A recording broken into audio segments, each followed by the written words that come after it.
They told stories of trees that screamed, of roots so deep they remembered when the stars were young, of creatures that lived 1,000 years and hunted in silence.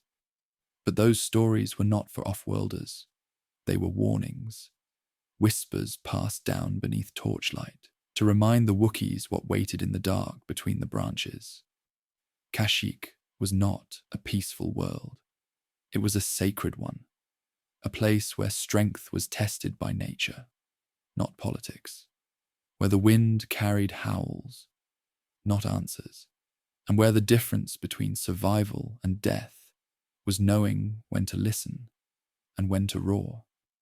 Chewbacca was born into this silence, not during war, but before it, in a time when the forest still belonged to the Wookiees, when the Republic was a distant shadow and droids were just rumors. He came into the world with fire in his lungs and bark in his blood. He was larger than most, quieter than most. But even then, something in his eyes unsettled the elders. Not fear, not rage, stillness. Wookiees were not raised by kindness alone. They were raised by trials. Chewbacca learned to climb before he spoke, to hunt before he questioned, and to trust only when trust had been earned. His father, Kashyyyk, was a chieftain, wise, stern, and burdened with the knowledge that his son's future would not belong to the trees. There were signs, ships drifting too close, scouts asking too many questions, Republic envoys visiting more often than they used to, and always the same promise. We only want peace. But peace was never promised to Kashyyyk, not in the days of the Old Republic, not when Trandoshans hunted Wookiees for sport, and not now, as war began to stir beneath the stars. Still, the elders hoped, and Chewbacca still climbed. He still stood beneath the canopy at night and stared into the stars, imagining a galaxy that might never reach them. But the galaxy always reaches. By the time he was old enough to carry a bowcaster, the war had already begun, the Clone Wars. What started as distant news became daily briefings. What started as whispers became troop landings. The Republic had come to Kashyyyk, not to conquer, but to ask for help. Wookiees had long memories. They remembered what the Sith had done, what the Jedi had once protected, and so they agreed. Clones were stationed in the forests. Forts were built into the roots, supply lines carved through sacred groves, and Chewbacca was told to remain calm. The war was out there, they said, not here, not in the trees. But war doesn't knock, it seeps into the ground, into the culture, into the future. Chewbacca watched as off-worlders laughed in sacred halls. He watched as his people offered help and received surveillance in return. And one night, he returned home to find his mother praying beneath a broken branch. She said nothing, because she already knew. The forest was changing, and something was coming. Something the trees had tried to warn them about long ago. The battle didn't begin with fire. It began with a sound. Not thunder, not blaster fire, but silence. The kind of silence that hangs in the air when even the birds forget to sing, when the trees lean inward, listening. Chewbacca had heard it before. Once, during a hunt, just before a predator lunged from the canopy. But this was different. This was larger. The Republic claimed they were winning the war, that the Separatists were retreating, that Kashyyyk was secure. But the Wookiees didn't trust promises. They trusted instincts. And something had shifted. Troop numbers increased. Supply lines doubled. And officers began speaking in codes. Even the translators couldn't explain. Chewbacca patrolled the lower branches with veterans. They spoke little. Their eyes searched the horizon more than the ground. Then came the day the forest cracked open. It was not a battle. It was an invasion. Separatist forces descended from the sky like steel locusts. Gunships, walkers, squadrons of droids. The clones responded instantly. Trenches ignited. Bark shield walls unfolded. And the forest became a war zone. Chewbacca didn't hesitate. He fought beside clone commanders, pulling wounded soldiers from fires, sniping droids through clouds of smoke. He didn't shout. He didn't boast. He moved like a shadow of the trees he once climbed, and for a moment, it felt like purpose. He was no longer just a Wookiee. He was a protector of his home, of his people, of something greater. But wars are not measured in victories. They are measured in what they take. Hours became days. The battlefield didn't move. It consumed. Flames spread across the routes. Smoke drowned out the stars. And ancient trees, centuries old, fell like wounded animals. Chewbacca fought until his fur was matted with ash, until his bowcaster broke, until he had to kill with his hands. He watched friends fall. He watched droids march over sacred burial nests. He watched the waters run black. And still, he stood. But victory came with a strange silence. The separatists were pushed back. The skies cleared. And then, the Jedi disappeared. The message came through the comms like a whisper. Execute Order 66. At first, no one understood. Then, they started shooting. The clones, the allies, the protectors. Chewbacca saw Jedi Masters gunned down mid-sentence. Defenders turned into executioners. He grabbed a young Jedi, barely older than a Padawan, and dragged her into the shadows. Blasters roared through the leaves. Clones followed, rifles raised, voices calm. Chewbacca didn't roar. He ran. For the first time in his life, he ran from a fight. Because he understood something the Jedi didn't. This wasn't betrayal. This was extermination. And Kashyyyk was no longer a battlefield. It was a trap. The Republic had planted its roots deep, and now they were twisting. Kashyyyk was captured. Village leaders were restrained. The clone troopers did not explain why. They simply changed. Same faces, same armor, different silence. The Jedi he saved was called Yoda. Chewbacca did not know who he was, only that his presence felt ancient, like something carved from time itself. Yoda escaped that day, but Chewbacca did not. He returned to his village and found his people surrounded, bound, watched. There were no more negotiations, only orders, no more alliances, only chains. The forest had not burned, but it had been broken. And in the quiet that followed, Chewbacca realized something colder than defeat. The war had never reached Kashyyyk. It had started there.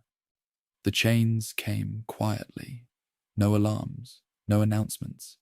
Just metal clicking closed around fur and wrist. Around warriors who had never bowed. Around elders who had survived centuries. Chewbacca felt the weight before he understood it. Cold, heavy, final. Clone troopers moved through the village in rows. Their voices were flat. Their visors reflected firelight without emotion. They did not shout orders. They already had them. Wookiees were dragged from homes built by generations. Families were separated without cruelty, which somehow made it worse. Children cried, mothers roared. Fathers stood still, knowing resistance meant death. Chewbacca tried to fight. 3 troopers went down before the stun blast struck his spine. His body collapsed, but his mind stayed awake. He watched from the ground as his world folded inward. The Empire had not announced itself yet, but its shape was already visible. They marked the strongest first, pulled warriors aside, tagged them with codes, not names, numbers. Kashyyyk was taken before his eyes. The chieftain did not struggle. He met his son's gaze once, steady, proud, and unbearably calm. No goodbye, just understanding. Chewbacca never saw him free again. Fires followed the chains, not wild flames, controlled ones. Entire sections of forest were burned to clear paths. Sacred nests reduced to ash. Ancient roots cut open to make room for machines. The sound of falling trees was worse than screams. Each impact felt like a heartbeat stopping. Wookiees were forced to watch, not as punishment, as instruction. This is what happens when you resist. This is what happens when you remember who you are. Transport ships arrived. Not military carriers, cargo vessels. Chewbacca was herded inside with hundreds of others, packed tight, unable to move. The air was thick with fear and fur and smoke. Some prayed, some raged. Chewbacca said nothing. His roar stayed trapped in his chest. They were taken off-world, to mines, to factories, to labor camps that did not appear on any star map. The Empire had discovered something valuable on Kashyyyk. Not its wood, not its position, its people. Wookiees were strong, enduring, difficult to kill, perfect slaves.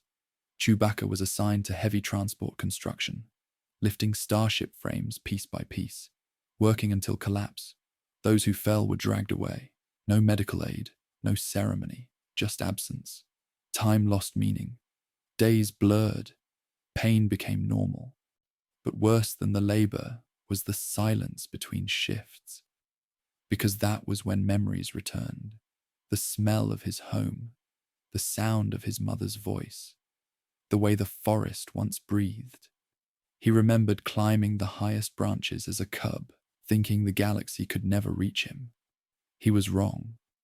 One night, a Wookiee beside him stopped breathing. No wound, no cry, just exhaustion. Chewbacca held the body until dawn, until the guards forced him to let go. That was the moment something inside him hardened. Not hatred, resolve. He began watching patterns, guard rotations, supply movements, not planning escape. Not yet. He was waiting for something. A moment, a fracture, a mistake, because even the strongest chains can only hold a heart for so long. And beneath the dirt and pain and silence, something old stirred again. The fire his father had warned him about. The fire Kashyyyk had always carried. The Empire believed they had broken the Wookiees, but they misunderstood something ancient. Wookiees do not forget. They endure. And when they rise, the galaxy remembers their roar. Freedom didn't come with blasters. It came with a whisper. A rumor passed between labor camps of a smuggler, a human, reckless, defiant, dishonorably discharged from the Imperial Navy. And one day, he walked into Chewbacca's cage. His name was Han Solo. Chewbacca did not trust him. Why would he? The Empire was full of men with charming grins and cold hands. But Han was different, not because he was kind, but because he was angry. Not at the Wookiees, at the system, at the cruelty, at the silence. When Chewbacca was beaten for defending a younger captive, Han didn't look away. He took the hits too. And in that moment, something ancient cracked open again. The fire that had been buried beneath ash and silence. It moved. The escape was chaos, smoke, blood, laughter. Chewbacca had forgotten what laughter felt like. It was terrifying. He carried Han through a collapsed corridor, dragging him with one arm while fending off blaster fire with the other. By the time they reached the ship, half broken, barely flight ready, Chewbacca had made a decision, not out of debt, not out of gratitude, out of instinct. This was the fracture he had waited for. The galaxy was still a prison. But now, he had the keys. They jumped to hyperspace in silence. Han passed out in the pilot seat. Chewbacca just sat beside him, still bruised, still wounded, but breathing free air for the first time in years. He didn't cry. Wookiees didn't do that, but something inside him went quiet, like a storm settling after too many years. Freedom is not the end of a story. It is the beginning of a scar. Chewbacca knew the camp still stood. He knew his people still suffered. He had not saved them, but he was no longer in chains, and that meant something. He and Han drifted across the outer rim, smuggling, scavenging, barely surviving. And yet, Chewbacca felt more alive than he had since Kashyyyk. They argued, they joked. But when Han was in danger, Chewbacca moved without hesitation. And when Chewbacca was silent, Han didn't try to fix it. That was enough. The galaxy called it a life debt, as if it were some sacred promise. But for Chewbacca, it was never about debt. It was about choice. For the first time, he had one. He could have left, could have flown to Kashyyyk, could have vanished into the trees again. But he didn't, because something larger was coming. And deep down, he knew the Empire would not stop at chains. It would rewrite history, burn roots, destroy everything it touched. And maybe, just maybe, this smuggler and his broken ship were the start of something that could change that. He still carried the memories of Kashyyyk calm stare, of Yama's silent prayer, of Wookiees turned into numbers, of forests turned into factories. Those things did not fade. But now, he carried something else too. Hope. Rough, ugly, unstable, but real. And beneath the fur, beneath the strength, beneath the silence, a spark burned. Not for vengeance, not for justice, for return. For the day he could go back to Kashyyyk, not as a captive, not as a victim, but as a Wookiee who survived and made the galaxy listen. Freedom was not freedom. It was exile. Chewbacca escaped the chains, but not the memory, not the scent of smoke on fur, not the silence of his father's capture. He drifted across systems the way broken ships drift through space, not piloting, just falling forward. No mission, no family, no home. The galaxy didn't notice, and it didn't care. He took work where he could. Freight runs, scrap hauling, a few stints guarding local traders who paid in food and oil. Sometimes he slept beneath stars that reminded him of Kashyyyk. But it wasn't the same. The stars were quieter now, colder. Wookiees were rare in the outer rim. Free Wookiees, even more so. Most people looked at him with curiosity, some with fear, a few with recognition, but none with understanding. He didn't speak much. He didn't need to. His size spoke for him.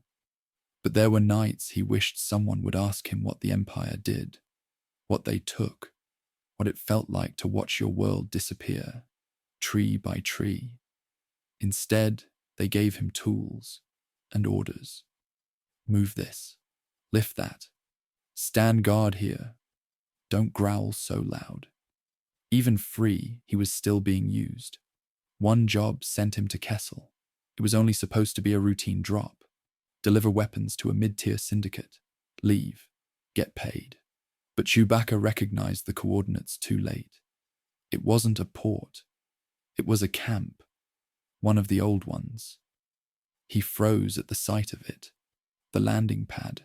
The loading tunnels. The guard towers with faint bloodstains near the base. He had worked there once, years ago, before escape. And now he had returned. As a visitor. A slave turned servant. He turned to leave, but a blaster was already raised behind him. You'll stay, the officer said. We lost 2 loaders last week. You'll do. Chewbacca's body moved before his mind did. The guard hit the wall in seconds. Another reached for an alarm. Too late. And just like that, he was in chains again, dragged below ground, beaten, thrown into a transport cage with 12 other prisoners. Some barely looked up. Others watched him like a ghost. But Chewbacca didn't speak, didn't fight. Not yet. He'd already tried that. He waited. He listened. And in the cell beside him, a human cursed louder than anyone he'd ever heard. "You call this a prison? I've slept in worse. You think this is scary? I dated a Hutt's niece." Most ignored him. Chewbacca didn't, because the man wasn't angry. He was calculating. He didn't walk like a prisoner. He walked like a pilot stuck in a delay. His name, eventually, reached Chewbacca's ears. Not whispered, not offered, shouted. "Han Solo, write it down, you roaches. You're gonna remember it when I break out." Chewbacca didn't react, not outwardly, but something flickered behind his eyes. He had seen rebels before, saw them scream, cry, bargain, plead. But Han wasn't doing any of that. He was laughing. And Chewbacca knew something now. This man wasn't here to die. He was here to escape.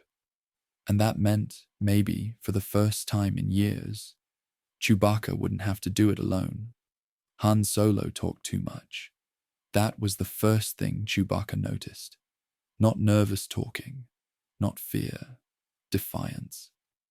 Even when guards passed, even when stun batons sparked near his cage, Han kept speaking. Joking, mocking, provoking. Most prisoners learned silence quickly. Han used noise as armor. Chewbacca watched him through the bars, listened. The man asked questions no one answered, about routes, schedules, shift changes. He remembered everything. When a guard struck a Rhodian prisoner, Han shouted his name, not to stop it, to make sure someone remembered who did it.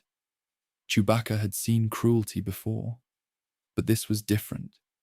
The Empire wasn't just breaking bodies, it was erasing identity, and Han refused to let that happen. One night, when the lights dimmed and the camps breathed in exhausted rhythm, Han finally noticed the Wookiee watching him. "Yeah," he said softly, "I see you staring." Chewbacca didn't respond. Han leaned closer to the bars. "You're not like the others. You're waiting." That word landed heavy. Waiting. Chewbacca had been waiting his entire life. Han continued, voice lower now. "They think you're an animal, but animals don't watch patterns." Chewbacca's fingers tightened around the bars. Han didn't flinch. "That thing they're doing to you," he said. "It's wrong." No one had said that before. Not to him. Not out loud. The guards called him cargo. The officers called him asset. But this human called it wrong. That night, when another prisoner collapsed during labor, the guards kept working. Orders were orders. Han stepped out of line. He didn't shout, didn't attack. He just stood between the man and the baton. The stun blast hit him square in the chest. He fell hard, didn't scream. Chewbacca moved before thinking. The chain snapped when he pulled it. Metal shrieked, alarms followed. He shielded Han's body as blaster fear erupted. For a brief moment, chaos spread like wildfire. And in that chaos, Chewbacca saw something he hadn't seen since Kashyyyk. Choice. They were caught quickly, dragged apart, thrown into separate holding cells. The punishment was severe. But when Chewbacca looked across the corridor, Han met his gaze. No fear, just a crooked grin. "Worth it," the look said. Later, as wounds burned and silence returned, Han spoke again, quiet this time. "I don't know your name," he said, "but I'm getting out of here. And when I do, I'm not leaving you." Chewbacca let out a low growl, not threat, warning. Humans made promises easily. Han nodded. "I know. I'm bad at keeping most of them." A pause. "But this one's different. The next days changed. Han began slipping food through the bars, passing information in coded jokes, counting guards by the sound of their boots. He was reckless, but not stupid. Chewbacca started helping, creating distractions, breaking tools, slowing work just enough. Not rebellion, preparation. Because hope is dangerous when it arrives too early. But this time, it felt earned. The Empire believed fear controlled everything, but it had missed something small, something stubborn, a man who refused to look away, and a Wookiee who remembered what it meant to stand. Together, they were not strong enough to fight the Empire. Not yet, but they were strong enough to run. And sometimes, running is how legends begin. The plan was a mess, half-finished, too fast, too loud, but it was a plan. Han had bribed a single guard, the weakest link, the one who smuggled spice in his boots and looked away too easily. A stolen access card, 2 minutes of security silence, and a ship parked one level too high. That was all they had. Han smiled like he was invincible. Chewbacca knew better. They weren't escaping a cell, they were escaping an empire. And yet, he followed, because sometimes the only way forward is through fire. The first alarm triggered too early. Han cursed. Chewbacca didn't flinch. They moved fast. No time for stealth. No time for second chances. Just motion. Just purpose. Blaster fire echoed through the corridors. Prisoners shouted behind locked gates. Some begged to be freed. There was no time. But Chewbacca stopped anyway. One door. 3 Wookiees inside. He tore it open with his bare hands. None of them knew his name.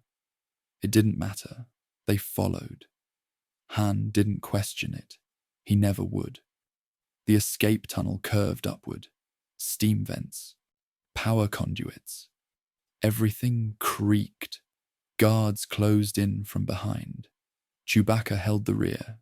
His bowcaster was gone, so he used his strength. He tore a pipe from the wall and swung until the corridor emptied. Han reached the ship first. An old freighter, scavenged, half-fueled. It barely looked flyable, but the cockpit lights were green. He yelled over his shoulder, "This thing's not built for Wookiees." Chewbacca shoved 2 of them in anyway. More alarms. Turrets powered up. The sky outside was red. Dust storms. Static. They had seconds. Chewbacca reached the ramp just as the first shots fired. He didn't make it. The blast hit the door beside him. Shrapnel tore through his shoulder. He fell. Hard. Han saw it. He could have lifted off. Should have. Instead, he ran back. Through fire. Through smoke. Through falling debris.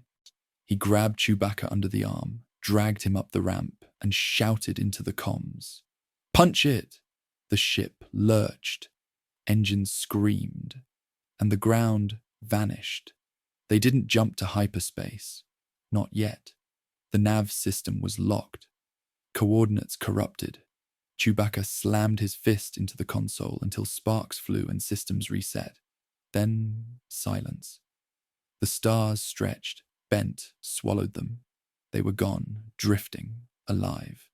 The cockpit was quiet. Han leaned back, bleeding, smiling anyway. Chewbacca sat beside him, not smiling, just breathing. The other Wookiees huddled in the hold. No one spoke. There were no words for moments like this. Han broke the silence first. "That," he said, "was a terrible plan." Chewbacca let out a low grunt. Agreement. They sat there a while. 2 fugitives, 2 survivors, different species, same scars. Han turned his head slowly. "Why'd you come back for me?" Chewbacca didn't answer. He didn't need to.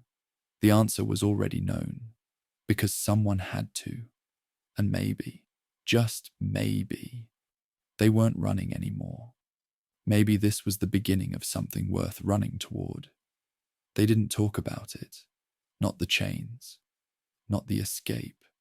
Not the pain. Some things were too fresh. The ship drifted between systems for days. No name, no destination. Just space. Chewbacca spent most of his time in the hold, resting, repairing, watching the other Wookiees sleep without fear. For the first time in years, Han stayed in the cockpit, muttering to himself, fixing panels that didn't need fixing. They weren't friends. Not yet. But they were no longer strangers either. Eventually, the others left, found transports, new lives. Quiet corners of the galaxy where the Empire hadn't yet tightened its grip. Chewbacca didn't go with them. He stayed. Not because he owed Han, but because something deeper had formed. A thread, invisible, unspoken, strong. Han didn't question it. He wasn't the type to ask why someone stayed. He just tossed him a hydro spanner one day and said, "Co-pilot seat's yours if you want it." Chewbacca took it. That was the beginning. They flew under fake EDs, swapped ship names like coats, took jobs no one else would. Smuggling, scavenging, running spice when desperate. It wasn't clean, it wasn't noble, but it was free. And every time they outran a patrol, every time they ducked a bounty, Chewbacca felt something return. Not joy, control. They chose the danger now. They weren't caught in someone else's war. Not anymore. One night, after a deal went bad on Corellia, they hid in an abandoned outpost. Han nursed a cracked rib. Chewbacca, a plasma burn across his chest. Han laughed through the pain. "I've had worse first dates." Chewbacca let out a low growl. That was the night Horn told him the story. About being thrown out of the Navy. About saving a Wookiee from being tortured in front of an officer. About striking a superior. About not being sorry. Chewbacca stared at him for a long time, then nodded. Han didn't know it, but that was the moment the bond became permanent. Not because of the story, but because Han didn't tell it for sympathy. He told it like a confession, like something he carried and expected no reward for. That was the Wookiee way. Time passed. The ship became home. They made deals, made enemies, made credits, and lost them just as fast. But something had changed. Chewbacca no longer felt like a survivor drifting through the void. He was part of something now, something messy, unpredictable, stupid sometimes, but loyal. They fought. A lot. Han was reckless, impulsive, arrogant. Chewbacca was stubborn, protective, unforgiving. But when Han was cornered, Chewbacca stood behind him. And when Chewbacca lost control, Han pulled him back. They didn't talk about life debts. The galaxy did. People assumed the Wookiee followed orders, that he owed his life to the smuggler. But they didn't understand. Chewbacca didn't serve Han. He chose him. Every day. Not because of a moment in a pit. Because Han looked at him and didn't see property. Didn't see a weapon. Didn't see a beast. He saw a partner. And in a galaxy that never looked twice at Wookiees, that meant everything. Years later, when others would ask why he stayed, why he followed Han into danger, into war, into rebellion, Chewbacca never gave a full answer. He didn't need to. Because loyalty is not something you explain. It's something you live. And in the silence between systems, in the quiet hum of the engines, the Wookiee sat beside the smuggler and knew he was exactly where he was meant to be. The ship was falling apart. Its hull groaned louder than its engines. The Navy computer froze during jumps. Half the controls sparked when pressed too hard. But to Chewbacca, it felt alive. Not fast, not clean. Alive. The Millennium Falcon was a smuggler's dream in theory. In practice, it was a coffin with broken wings. But Han loved it, and Chewbacca understood why. The ship didn't belong anywhere. It wasn't built for glory or legacy. It wasn't meant to be admired. It was meant to survive, like them. They patched it day by day, bolted on upgrades, rerouted power, rewired comms. Nothing followed a manual. It was learning to fly while falling. But together, they made it work. Chewbacca handled systems Han barely understood. Hyperdrive regulators, grav stabilizers, cooling coils that overheated every third jump. He didn't complain. Fixing something broken was better than remembering what couldn't be fixed. Still, the silence crept in. Between jumps, between jobs, the silence of Kashyyyk. He hadn't gone back. Couldn't. There were rumors of continued occupation, of tree villages burned to make room for mining drills, of Wookiees still being taken. He checked transmissions sometimes, interception reports, slave traffic logs, but nothing ever pointed to his family. It was easier not to know. Han didn't ask, but he knew. Some nights, when Chewbacca stood by the viewport for too long, Han would toss him a tool and say, "Hyperdrive's whining again." It wasn't. But Chewbacca always took the hint. Fixing things was easier than breaking down. The Falcon became more than a ship. It became ritual. Repairs, tests, sleepless nights watching stars flicker past. It gave structure, purpose, but it also became a cage of another kind. Freedom is strange when your people are still in chains. They took jobs, illegal ones, high risk, low pay. Chewbacca kept the engines hot and the weapons ready. Han talked fast and bet faster. They were good, too good. Their names spread across systems. Unwanted attention followed.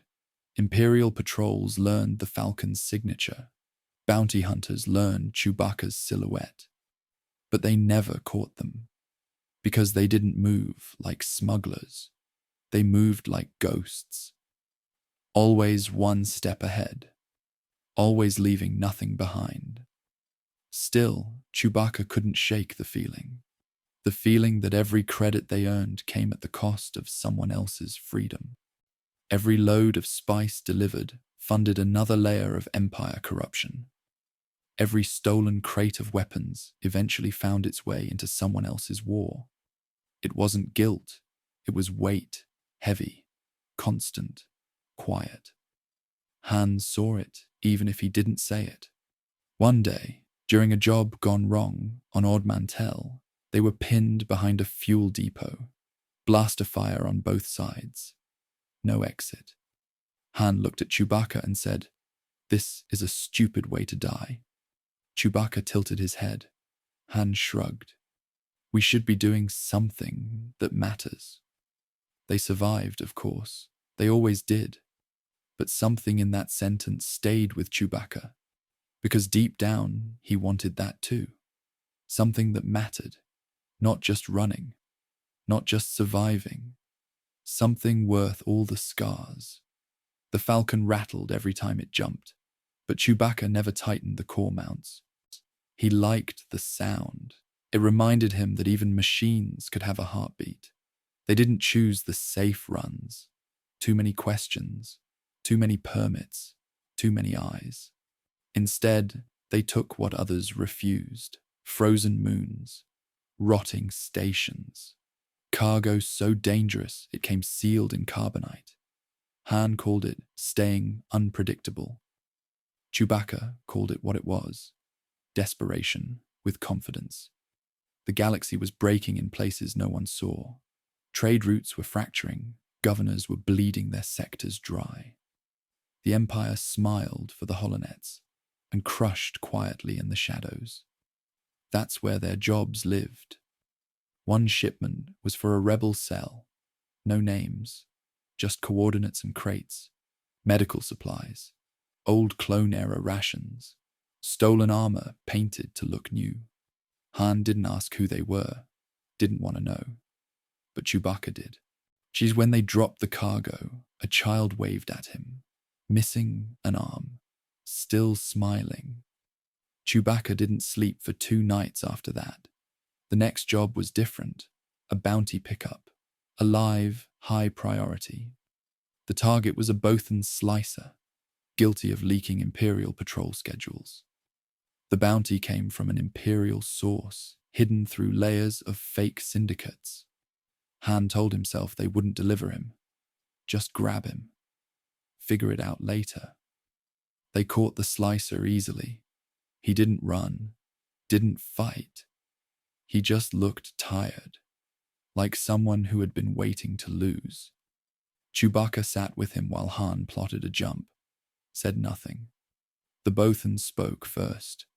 I helped a transport full of Wookiees escape Kessel once. Chewbacca looked at him. Longer than usual. He wasn't lying.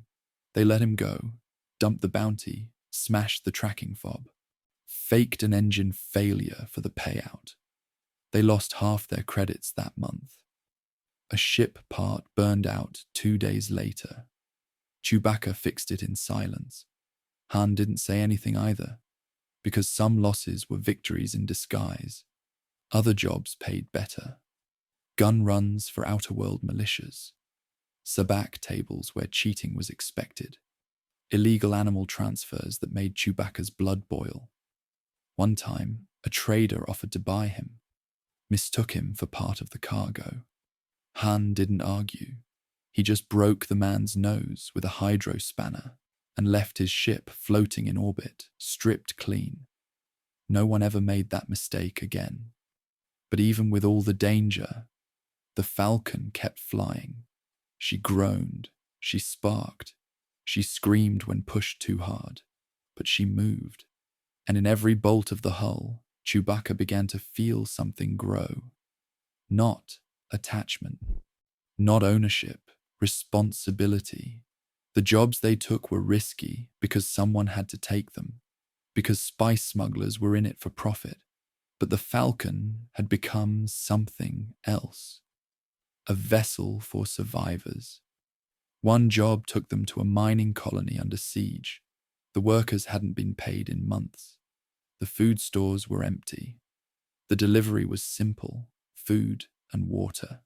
The pay was nothing. Chewbacca pushed the crates out himself. When one of the miners tried to shake his hand, he simply nodded and walked away. He didn't need thanks. He needed movement. Because if they ever stopped flying, the memories might catch up. Kashyyyk, the camps, the weight. The Falcon didn't erase it, but it gave him room to carry it. And sometimes, in the middle of a hyperspace jump, when the ship hummed just right, he almost believed they were going somewhere that mattered. The ship wasn't famous yet, but her name was starting to spread. The Millennium Falcon. Fast. Ugly. Impossible to catch. People whispered that it was modified illegally, that it had stolen tech, that it shouldn't exist. None of them were wrong. Chewbacca had rebuilt half of her internals by hand. Stabilizers from junkyards. Shield generators bought in secret. Weapon ports calibrated by feel, not factory specs.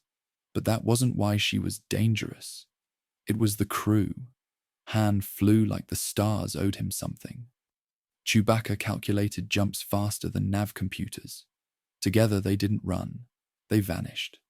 And then reappeared where no one expected. Tatooine. Nar Shaddaa. Vagesso asteroids. Even Coruscant's underbelly once, just to prove they could. Each success added a layer to the name. But names carry weight, and weight draws attention. Imperial logs began marking the Falcon as a watch target. Low priority. No confirmed crimes. Just suspicion. That was enough. Stormtroopers started showing up more often. ID checks lasted longer. Clearances delayed. One officer even pulled Chewbacca aside, not to question him, to offer a bounty, quietly, off the record. 5,000 credits, he said. double if you bring the ship too. Chewbacca didn't answer. He just looked at him, long enough for the officer to step back and forget he asked.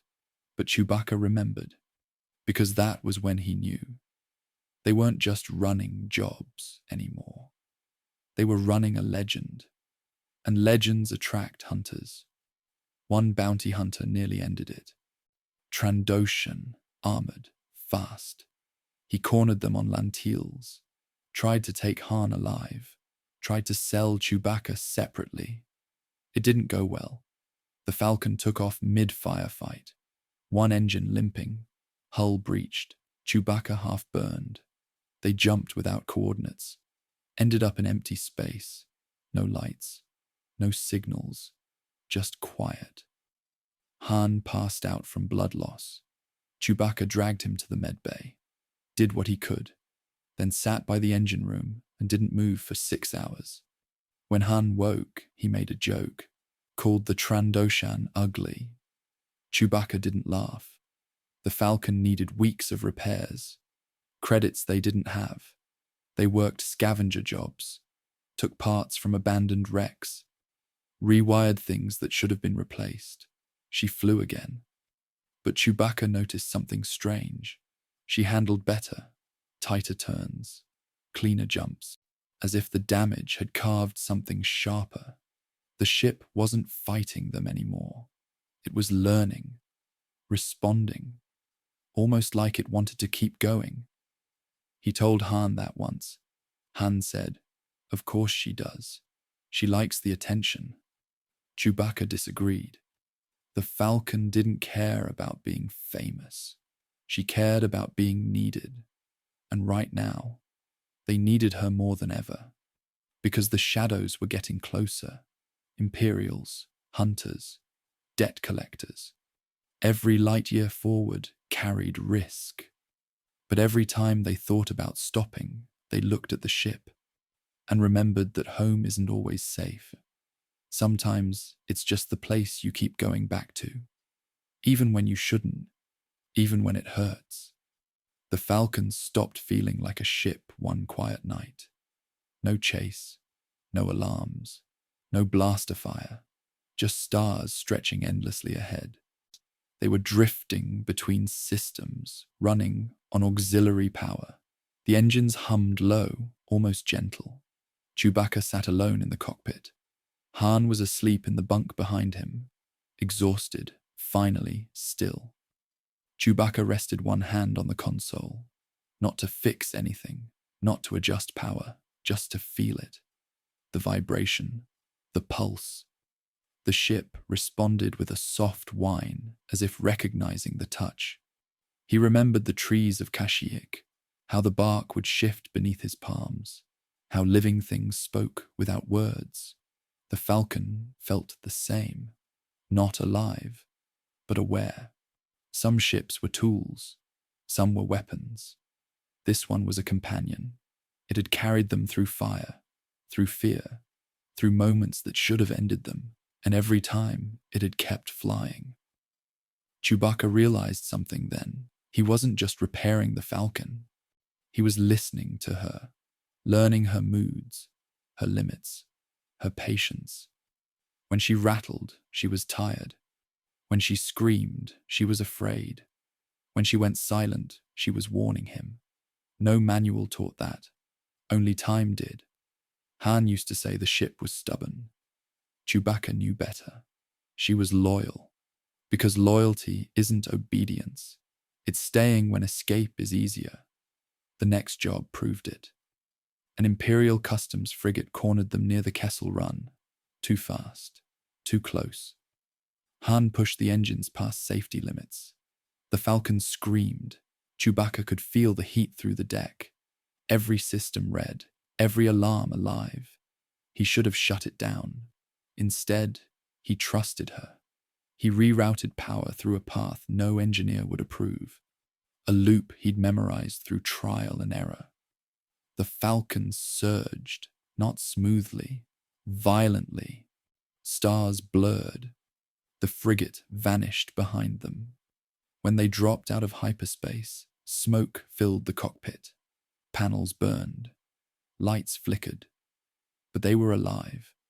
Han laughed until he coughed. Chewbacca leaned back and closed his eyes.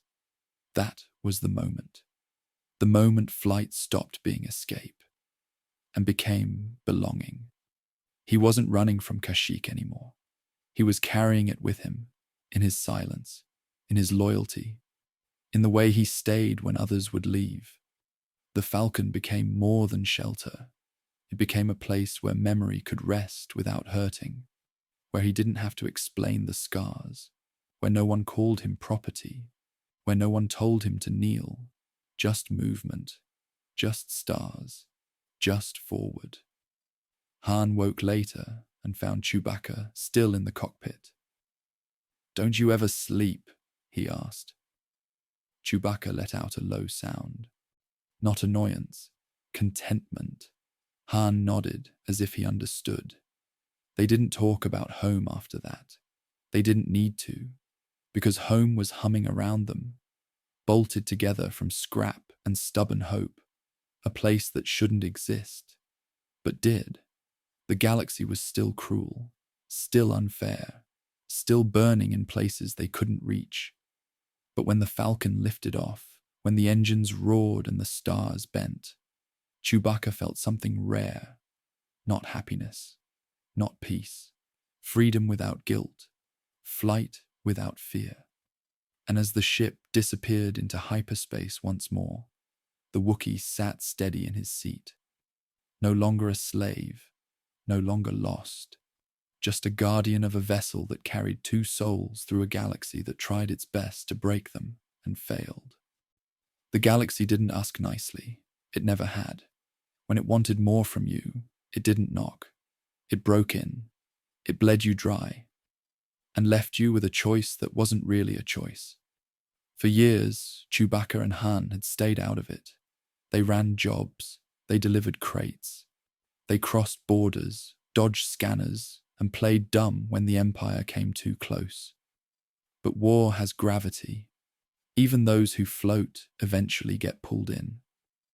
The first sign came on a backwater planet, an ambush disguised as a deal. Chewbacca was loading cargo when the blasters opened up. Not pirates, not bounty hunters, stormtroopers. The crates hadn't held weapons. They held dissidents, rebels hiding in the dark. Chewbacca could have left. He didn't. He covered the retreat, tore through ranks of white armor until his bowcaster melted in his hands. When the dust settled, he was bleeding. One of the rebels handed him a medkit. Didn't ask his name, just said, "Thanks. We owe you." Chewbacca didn't answer. He didn't want to owe anyone anything. But the seed had been planted. From that day on, they crossed paths more often. Not by design, by orbit. Leia Organa, Bael's daughter. A voice louder than blasters, eyes like iron. She offered them work, smuggling supplies, extracting operatives, running blockade routes too narrow for fleet cruisers. Han hesitated. Chewbacca didn't. He didn't say why, but he knew. Because smuggling spice was no longer enough. Because the screams of his people still echoed in places the Falcon couldn't reach. Because someone had to do something, even if it wasn't fair, even if it wasn't clean. The missions were quiet at first. Drop shipments, fake ident codes, scrambling transponders every 2 jumps. But Chewbacca felt the tension tighten. Leia wasn't building an alliance. She was building a rebellion. One mistake could collapse the whole thing. And still, Chewbacca flew. They weren't soldiers, but they were loyal. They picked up a message once. Encrypted, fragmented, scattered across 3 systems. The pieces didn't make sense, but the voice did. It was from a Wookiee elder. Chewbacca stopped breathing for a second. Not someone he knew, but someone who remembered Kashyyyk, who spoke of raids, of labor camps expanding, of forests falling tree by tree. The message ended with coordinates. Then silence. Chewbacca replayed it 6 times. Han didn't interrupt, didn't say a word, just changed course. The next day, they arrived at a fuel station to find it already burning. The Empire had found the source first. Too late again. Chewbacca stood in the smoke. The corpses had been burned clean. No identifiers left. Only the scent of Wookiee fur in the ash. He didn't speak for 2 days. And when Leia sent another mission request, he answered it without waiting for Horn. The Falcon lifted off silently, because Chewbacca wasn't waiting anymore. The war had found him, and this time, he wasn't running. Leia didn't ask for loyalty. She earned it. Chewbacca saw it early, not in her speeches, not in the way she commanded rooms filled with cynics, but in how she carried the weight, alone. Every mission, every loss, stacked behind her eyes like bricks on her back. She didn't break, she didn't bend, and that's why Chewbacca followed. Not because she was royal, because she refused to let the galaxy stay broken. Then there was the farm boy, Luke, too young, too kind, too loud. He spoke like the Force would save them all. Chewbacca didn't trust it. The Force hadn't saved Kashyyyk. It hadn't saved his people. But he watched the boy walk into darkness without fear. Watched him mourn the father he never truly knew. Watched him look at Darth Vader and still see a man. Chewbacca didn't understand it, but he respected it, because it takes strength to face fire without throwing it back. They became something like a crew, a princess, a farm boy, a smuggler, a Wookiee. None of them belonged, but somehow they fit. Chewbacca didn't speak much around them. He didn't need to. They learned his silences, the short growls that meant yes, the long rumbles that meant danger, the stillness that meant memory. Leia was the first to ask, not about the Empire, about the past, about Kashyyyk. He didn't answer, not with words. He took a datapad and pulled up an old holomap, highlighted the forest line, the river routes, the locations of once sacred trees, now buried under metal. She sat beside him and didn't speak. That was enough. Luke offered hope. Leia offered trust.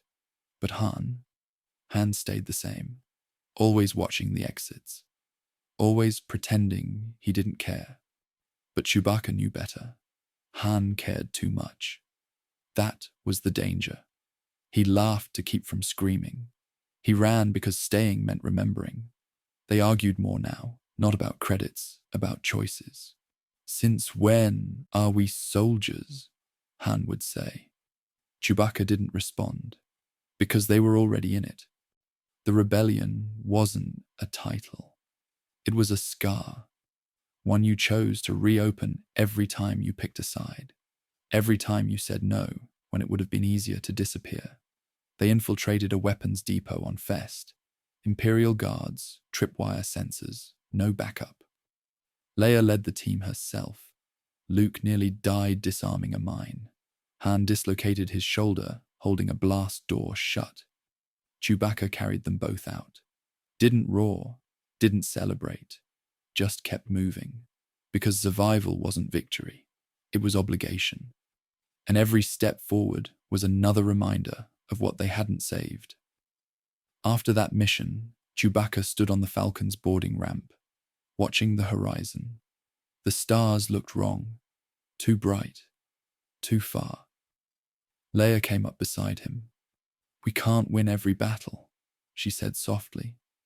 He turned his head. Low growl, disagreement. She nodded. "You're right, but we have to try." And that was it. No speeches, no strategy, just a truth, spoken between warriors who didn't have time to grieve anymore. The galaxy was burning, and they were the ones holding buckets of water knowing it wouldn't be enough, but doing it anyway. He never wore a uniform, never saluted, never called himself part of the alliance. Chewbacca fought with the rebellion, but not in it, because belonging was harder than loyalty. He fixed ships in silence, stood guard without being asked, carried wounded troopers from smoke and fire, and left before the thank you. He didn't want a medal. He wanted the war to end, but it didn't. It grew. What started as whispers became declarations. What started as sabotage became battles, and Chewbacca kept showing up. He didn't believe in hope, but he believed in Leia, in Luke, in Han, even when Han tried to walk away. Yavin, Tuck Base, Chandrila, names that would fade for most, but not for him, because he remembered the ones who didn't come back. He always remembered. There were days Chewbacca didn't leave the Falcon, not out of fear, out of grief. He would sit in the co-pilot seat long after missions ended, watching nothing through the viewport, not sleeping, just thinking. Some rebels said he was meditating. They were wrong. He was reliving. Kashyyyk, chains, ash. Even after everything, after escape, after flight, after fire, the memories still followed. The Empire hadn't just stolen his people. It had taken his place in the galaxy. Even here, among allies, he felt outside, respected, but alone. The rebellion was built on speeches, but Chewbacca had none to give. He gave presence, quiet strength, roars when needed, stillness when not, and that was enough, until it wasn't. A mission to Sullust changed things. Chewbacca had been sent to recover a downed scout team. Only 2 had survived, both injured, pinned in a collapsed tunnel. Cave-in above, oxygen low. There was no time. Chewbacca could have left one behind, saved the other. That was the smart move. He didn't. He lifted both, one on each shoulder, and climbed. Clawed through rock and dust and shattered steel while the walls closed in. He didn't make it out clean. His back tore open from debris. A lung bruised, arm fractured. He didn't notice. Not until they were safe. The medics said he should have died. Han said he was insane. Leia said thank you. Luke didn't say anything. He just stood beside him in the infirmary and placed a hand on his shoulder.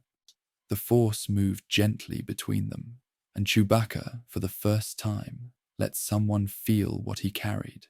Not all of it, just enough. A few weeks later, a rebel commander tried to promote him, give him rank, command, a title. Chewbacca refused. He didn't need permission to do what was right. Titles belonged to people who needed to be told who they were. He already knew. He wasn't a soldier. He wasn't a weapon. He was a Wookiee who survived slavery, found freedom, and chose to fight anyway, even when it hurt, even when no one saw it. Especially then. The loud battles were easier. Blasters, explosions, clear enemies. You fired, you survived, you moved on. The quiet ones stayed. Chewbacca learned that quickly. After every mission, after every narrow escape, there was always the return, the silence inside the Falcon, the hum of cooling engines, the smell of burned wiring, the echo of screams that no one else heard. Those were the battles that didn't end. He rarely slept after combat, not because of fear, because sleep brought memory. Faces of Wookiees he couldn't save, villages he never returned to, children whose names he never learned. The war followed him even when blasters didn't. Han noticed. He'd crack jokes louder than usual, pick arguments for no reason, pretend nothing mattered. Chewbacca let him. Everyone fought differently. Leia fought with resolve, Luke with faith, Han with denial. Chewbacca fought by enduring. There were nights he stood outside rebel bases, watching transport lights rise into the sky, each one carrying soldiers who believed this mission might end it all. He never believed that. Empires fall, wars don't. They change shape, change flags, change uniforms, but they never truly stop. One evening, Luke found him there. The boy had grown quieter, older somehow. "Does it ever go away?" Luke asked. Chewbacca didn't answer right away. Then he let out a slow, low sound. Not pain, truth.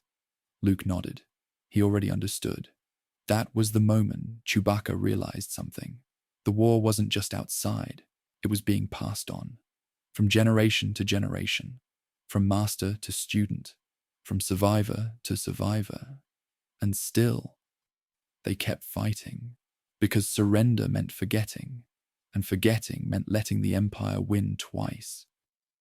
Chewbacca returned to the Falcon and ran diagnostics, not because anything was broken, because routine kept the memories in place, because motion kept the past from closing in. The ship was older now, scarred, marked by fire, just like him. They were alike in that way, both held together by stubbornness and refusal to quit. Han once said, "When this is over, we'll rest." Chewbacca didn't respond. He didn't believe in after, only in now. And right now, the war needed him.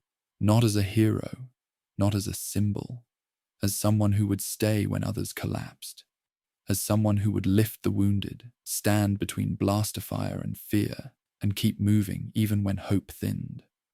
The rebellion would celebrate victories, medals, ceremonies, cheers. Chewbacca often stood at the back, clapping softly, eyes distant. He wasn't thinking about triumph. He was thinking about what came next. Because every battle won meant another would follow. Another planet, another loss, another quiet night staring into space. The war that never ends is not fought with weapons. It's fought inside the ones who survive. And Chewbacca survived everything. Slavery, loss, freedom, choice. He didn't ask the galaxy for meaning. He created it himself, by staying, by carrying the weight so others didn't have to. And when the Falcon lifted once more, slipping into hyperspace with its familiar shudder, Chewbacca settled into his seat. Not hopeful, not afraid, just steady. Because some warriors are remembered for how they fight, others for how long they endure. Snow didn't belong in war. It was too quiet, too clean, too soft. But when the transports touched down on Hoth, Chewbacca felt the silence stretch. It wasn't peace, it was warning. Snow carries sound differently. Every footstep, every breath, every movement lingers. The kind of silence that lets you hear your own doubt. The base was cold but functional. Bare walls, tense smiles, plans etched into frost-covered displays. Leia looked tired. Han was pretending not to care. Luke was somewhere between memory and the Force. Chewbacca moved between corridors, checking the Falcon, double-checking the escape paths. Something was coming. He could feel it in the hull. The alarms didn't surprise him. The Empire had found them. Of course they had. It always found them. The ground shook before the sky did. Walkers, AT-ATs, massive machines cutting across the snow like beasts without breath. Chewbacca helped load transports, carried crates heavier than most men, tore open stuck hangar doors with his bare hands. But it wasn't enough. It never was. Leia gave the order to retreat. Luke vanished into the white. And Han stayed behind to buy time. Of course he did. Chewbacca didn't argue, didn't roar. He just followed. They ran from fire, blaster bolts melting snow into steam, stormtroopers pouring in through the side caverns. Han snapped shots off with calm panic. Chewbacca ripped a metal panel from the wall and used it as cover. The Falcon wasn't ready. The repairs weren't done. The hyperdrive was still failing, and the blast doors were closing too fast. Chewbacca didn't hesitate. He charged through smoke and shadow. He shoved the last crates aside and started the engines with hands that bled against frozen steel. The Falcon roared awake, barely. When they lifted off, the snow below glowed orange, not from sunrise, from ruin. Hoth was gone. Another base, another loss. The rebellion called it a strategic retreat. Chewbacca didn't call it anything. He sat in the co-pilot seat, fur soaked, hands shaking. Han turned to him and said, "Well, that could have gone worse." Chewbacca didn't answer, because in his mind he was already seeing the next battlefield, the next storm, the next loss. That's what war does. It replaces breath with dread and snow with blood. Victory never came without echo. After Hoth, nothing felt clean again. Every escape tasted like failure. Every jump to hyperspace felt borrowed. Chewbacca noticed it in the way the crew moved. More careful, more tired. Even laughter sounded forced. They hid among drifting fleets and forgotten moons, repairing damage, counting losses. The Empire pressed harder now. More patrols, more hunters, more traps. And Chewbacca was always the one standing between danger and the people he cared for. On Ordra Dharma, a skirmish broke out without warning. Imperial scouts had followed them through 3 systems. Blaster fire erupted in a civilian sector. Chewbacca didn't think. He never did. He grabbed a fallen trooper and hurled him aside, dragged civilians behind cover, tore through stormtroopers with raw strength. The rebels won. Barely. When the smoke cleared, a young pilot lay motionless near the Falcon's ramp. Chewbacca recognized him. He had helped fuel the ship 2 weeks earlier, had asked questions about hyperspace routes, had smiled too easily. The medics said it was quick. That didn't matter. Chewbacca stood over the body longer than anyone else. He didn't roar, because every roar cost something, and the price was adding up. The Alliance praised him more openly now, called him hero, warrior, symbol. He hated those words. They made death sound useful. They made loss sound necessary. Han saw the change. "You can't save everyone," he said once quietly.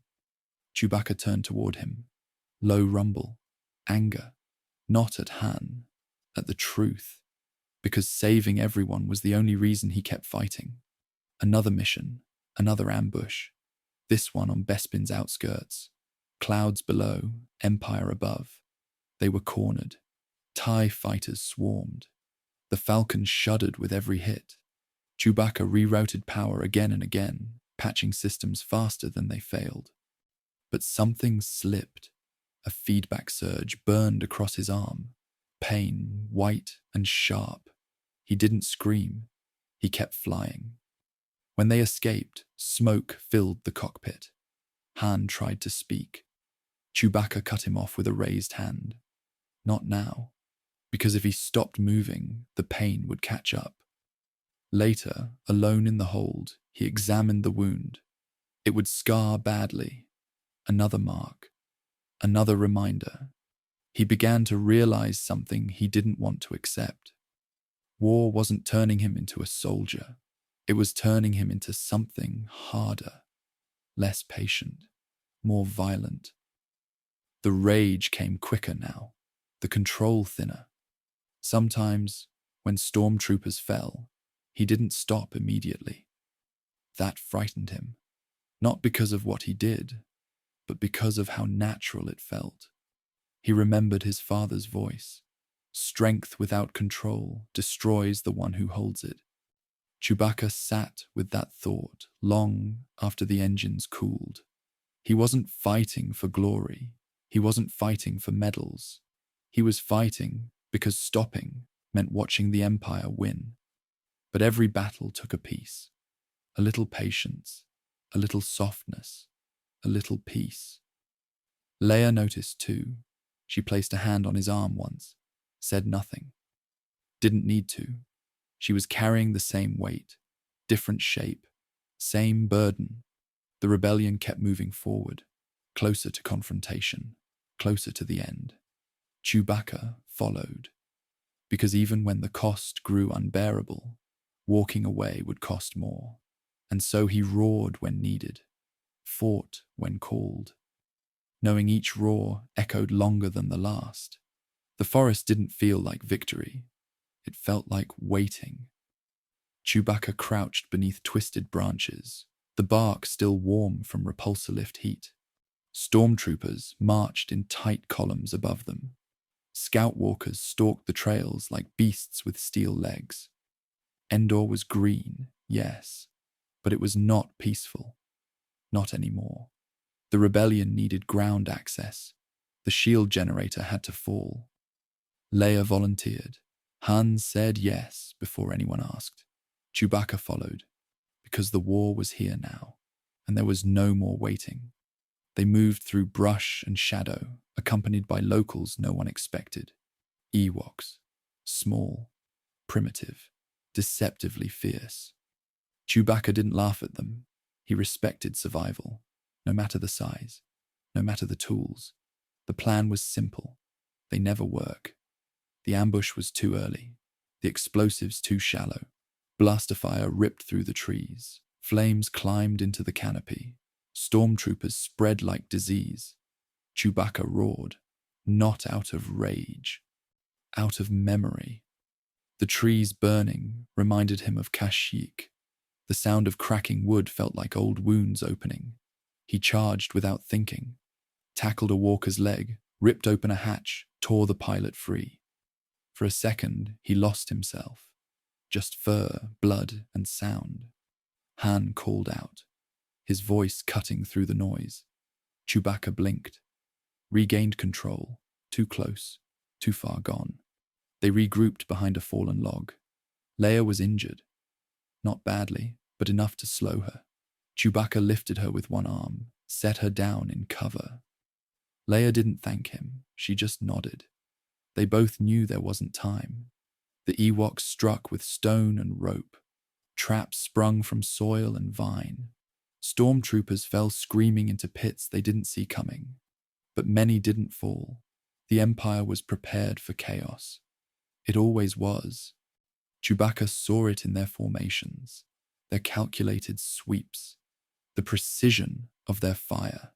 He knew they'd win if nothing changed. So he changed it. He spotted a walker, unguarded, damaged, but intact. Han shouted, "Don't even think about it." Chewbacca was already moving. He climbed the side like a tree, slipped inside through a maintenance hatch, knocked the gunner unconscious with a single strike. The pilot turned. Too late. One roar ended the conversation. Moments later, the walker turned on its own. Stormtroopers froze. Some ran. Chewbacca fired into the line, not at soldiers, at morale. He didn't aim to kill. He aimed to break rhythm, and it worked. The enemy shattered under the weight of confusion. The rebellion pushed forward. The generator fell. The shield collapsed. And above the forest, in the black beyond the trees, the Death Star burned. But Chewbacca didn't watch the sky. He stayed near the edge of the battlefield, breathing hard, eyes low. He had survived another fire, but he didn't feel lighter. He felt older, like something in the trees had seen him too clearly, like the forest itself remembered what it meant to burn. That night, they celebrated. Ewoks sang, soldiers drank. Leia smiled. Chewbacca sat by a small fire, not joining, not retreating, just watching. Han dropped beside him. "You did good, big guy." Chewbacca looked at the flames, then back at the trees. Low growl, not gratitude, not pride, just understanding. Because fire is never gone. It just sleeps in the roots. And he knew the war wasn't over. Not for him. Not yet. The war ended with music, drums, voices, fires burning high into the night. The Empire was gone. The Death Star destroyed. The galaxy finally breathing again. Everyone called it victory. Chewbacca did not. He stood at the edge of the celebration, watching shadows dance across unfamiliar faces. Rebels laughed like survivors. Ewoks celebrated like children who didn't yet understand what had been avoided. Chewbacca understood too well. Victory does not erase memory. It only makes room for it to return. Han tried to pull him closer to the fire. Leia smiled through exhaustion. Luke stood quietly, staring into the stars as if listening to something no one else could hear. They were all changed. But Chewbacca felt the change differently, because when the fighting stopped, there was nothing left to distract him. No alarms, no missions, no reason to keep moving. And when movement ends, memory speaks. He remembered Kashyyyk again. Not the chains this time, the trees. The sound of wind through leaves tall enough to touch the sky. The warmth of his mother's presence. The calm strength in his father's voice. Things war never returns. The celebration continued. A medal ceremony took place earlier that day. Names were spoken, honors given. Chewbacca stood beside Han, empty-handed. Some noticed, most didn't. He didn't care. Medals mark moments. Loss marks lives. Later, when the fire burned lower, Han sat beside him. "We won," Han said softly. Chewbacca didn't answer. Han sighed. "I know, doesn't feel like it." That was enough. Because victory was never about explosions. It was about what came after. And what came after was silence. The kind that settles when adrenaline fades. When purpose loosens its grip. Chewbacca had fought his whole adult life. First to survive, then to protect, then to resist. Now the galaxy asked him to rest. He didn't know how. Luke approached near dawn. "You can feel it too," he said quietly. Chewbacca turned his head. Luke continued, "The Force isn't celebrating, it's mourning." Chewbacca understood that. The Force remembers everything. Every death, every fear, every scream swallowed by space. It does not cheer, it endures. As the sun rose over Endor's forest, Chewbacca stood alone between two worlds. The war was over, but its shape remained inside him. He had roared when needed, broken enemies, carried friends from fire. But none of that brought his people back. None of it returned the trees. The rebellion would become a republic. Leaders would rise. New arguments would begin. History would move on. Chewbacca remained. Because some beings do not get endings. They get continuation. He returned to the Falcon later that morning, ran his hand across the hull, felt the familiar vibration beneath his palm. The ship was still there. So was Han. So was Leia. So was Luke. Family of a kind. Chosen. That mattered. He looked back once toward the forest, the place where the Empire finally fell, the place where he roared loud enough for the galaxy to hear, and for the first time he did not feel anger, only tired resolve. Because the war had taken much, but it had not taken who he was. A Wookiee, a survivor, a guardian who stood when others fell. The galaxy would heal slowly. So would he. And as the Falcon lifted into the brightening sky, leaving Endor behind, Chewbacca sat in his familiar seat, no longer fighting, not yet rebuilding, just breathing. Because some victories do not feel like triumph. They feel like the quiet after the storm. And for now, that quiet was enough. The Empire fell in a forest, not with a throne room duel, not with a death scream heard across the galaxy, but with smoke, leaves, and firelight. Chewbacca was there. He saw the shield generator fall, felt the blast shake the trees, heard the silence that followed. Silence, After years of war, for the first time since the Clone Wars, the galaxy exhaled. But Chewbacca didn't, because not all chains break when the Master dies. On Endor, the Ewoks celebrated. Songs echoed through the woods. Bonfires burned high into the night. Stormtrooper helmets became drums. Chewbacca stood near the edge of camp, away from the music, eyes fixed on stars that had never changed. He wasn't smiling. Leia offered a soft word. He nodded once. Han slapped his back like always. But even that felt distant, because Chewbacca had fought in 2 wars now, and neither brought the peace he hoped for. The Alliance became the New Republic. Missions shifted from survival to structure, from rebellion to rebuilding. Chewbacca flew less, fought less. He was offered medals again. He refused them again. He didn't need symbols. He needed Kashyyyk, but his home was not yet free. The Empire's grip lingered, not openly, but through syndicates, slavers, those who profited while others bled. The galaxy was changing fast, too fast. Old allies became politicians. Battles were replaced by debates. Chewbacca wasn't made for halls and councils. He was made for protection, for loyalty, for roaring when silence wasn't enough. Still, he tried to be what peace required, tried to rest, tried to let others lead. So Han and Leia drifted towards something resembling normal. Luke searched for Jedi secrets.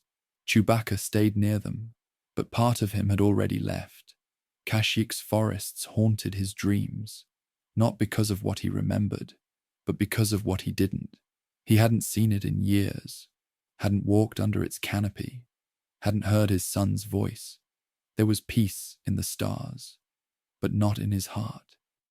And when he spoke of going home, some whispered it was a bad idea, too unstable, too dangerous, too personal. But he didn't ask for permission. He only waited for the right moment. And when it came, he boarded a quiet transport, left without ceremony, and disappeared from the galactic spotlight. No headlines, no fanfare, just a Wookiee walking toward what still hurt. The galaxy had moved on, but Chewbacca hadn't. Because real peace isn't what the galaxy declares. It's what you find when the war inside you ends. And for him, that war was just beginning. Kashyyyk was still beautiful, but beauty hides pain. The trees were tall as ever. The canopy still whispered when the wind passed through it. But the silence between the branches felt wrong. It wasn't peace. It was absence. Chewbacca walked through his homeland like a ghost, not a hero returning home, but a soldier too late to save what mattered. His village was quiet. Some Wookiees had returned. Others never would. Slavery leaves more than chains. It leaves echoes. Every home he passed had stories burned into its walls. Some families had rebuilt, others had not. He reached his own dwelling. It was still standing, barely. Moss crept through the floor. Vines wrapped around the support beams. Dust filled the corners like forgotten time. He didn't step inside at first. He just stared. Something clenched inside him.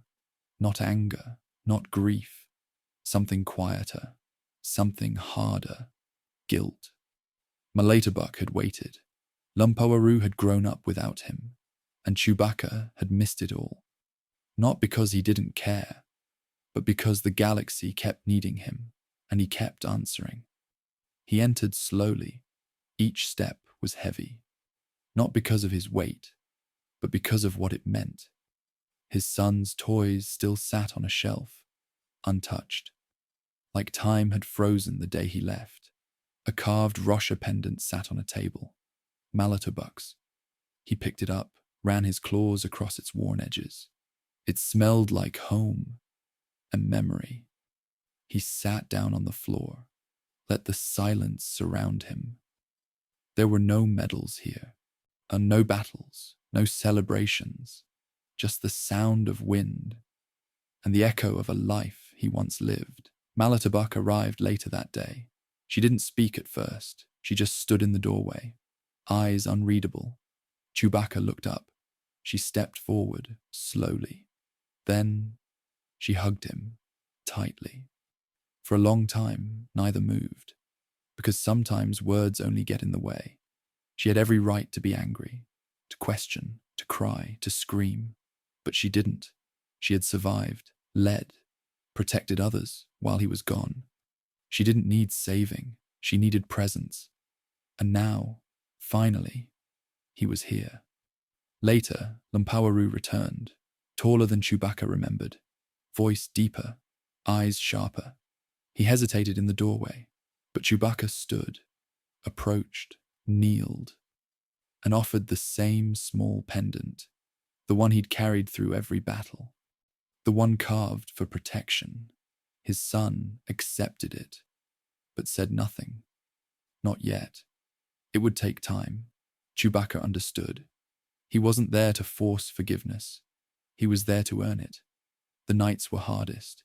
He would lie awake, listening, to the forest, to the house creaking around him, to the thoughts that never stopped. He didn't regret helping the rebellion, didn't regret fighting the Empire, but he did regret the cost. Peace had come, but so had distance, and not just across stars, across hearts. He helped repair homes, cleared fallen trees, fought off what few slavers remained. But every act of service felt small, like pouring water into a well with no bottom. Still, he did it, because peace isn't owed, it's earned, and even then, it's fragile. One night, as the fire crackled low, Lumpawaru sat beside him, still quiet, still distant, but present, and that was enough. For now, guilt does not wait for night. It arrives without sound, without warning, without mercy. Chewbacca felt it, even while standing beneath his own trees, because returning home did not erase the years he had missed. It only showed them clearly. Every scar on Kashyyyk reminded him where he had been instead. He walked patrols with local guards, helped rebuild trade paths, spoke with elders who remembered his father. They welcomed him, but their eyes carried questions they never voiced. Where were you when the camps expanded? Where were you when the children were taken? Where were you when we needed you most? They never said it, but he heard it anyway. At night, the guilt grew louder, not like pain, like pressure. He would wake suddenly, heart racing, expecting alarms, expecting blaster fire. Instead, there was only wind, only leaves brushing together, only peace that felt unfamiliar. He remembered the falcon, the constant motion, the endless danger. It had been easier there, because movement gave him purpose, stillness gave him reflection, and reflection hurt. Messages from the New Republic arrived often, requests for aid, advisory roles, security escorts. They still needed him. The galaxy always did. Each message pulled at him, because helping them felt right, but leaving again felt wrong. He was torn between two versions of himself, the warrior who answered every call, and the father who had already missed too many. Malatobuk saw the struggle. She never told him what to choose. She only said, "You cannot heal a world by breaking your own." Chewbacca understood the words, and he just didn't know how to follow them.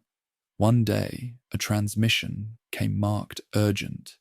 Imperial remnants, slavers regrouping near the Mataranor sector. Wookiees were involved. Chewbacca froze when he heard that. Not because he was afraid, because the past had found him again. The Republic wanted him to lead a response team. They trusted him. They always had. But the thought of leaving Kashyyyk, leaving his family again, made his chest tighten. He remembered Lumpawaru as a child, small hands gripping his fur, a voice asking when he would come back. He had promised soon. Soon had taken decades. That night, he walked alone into the forest. No guards, no weapons, just him and memory.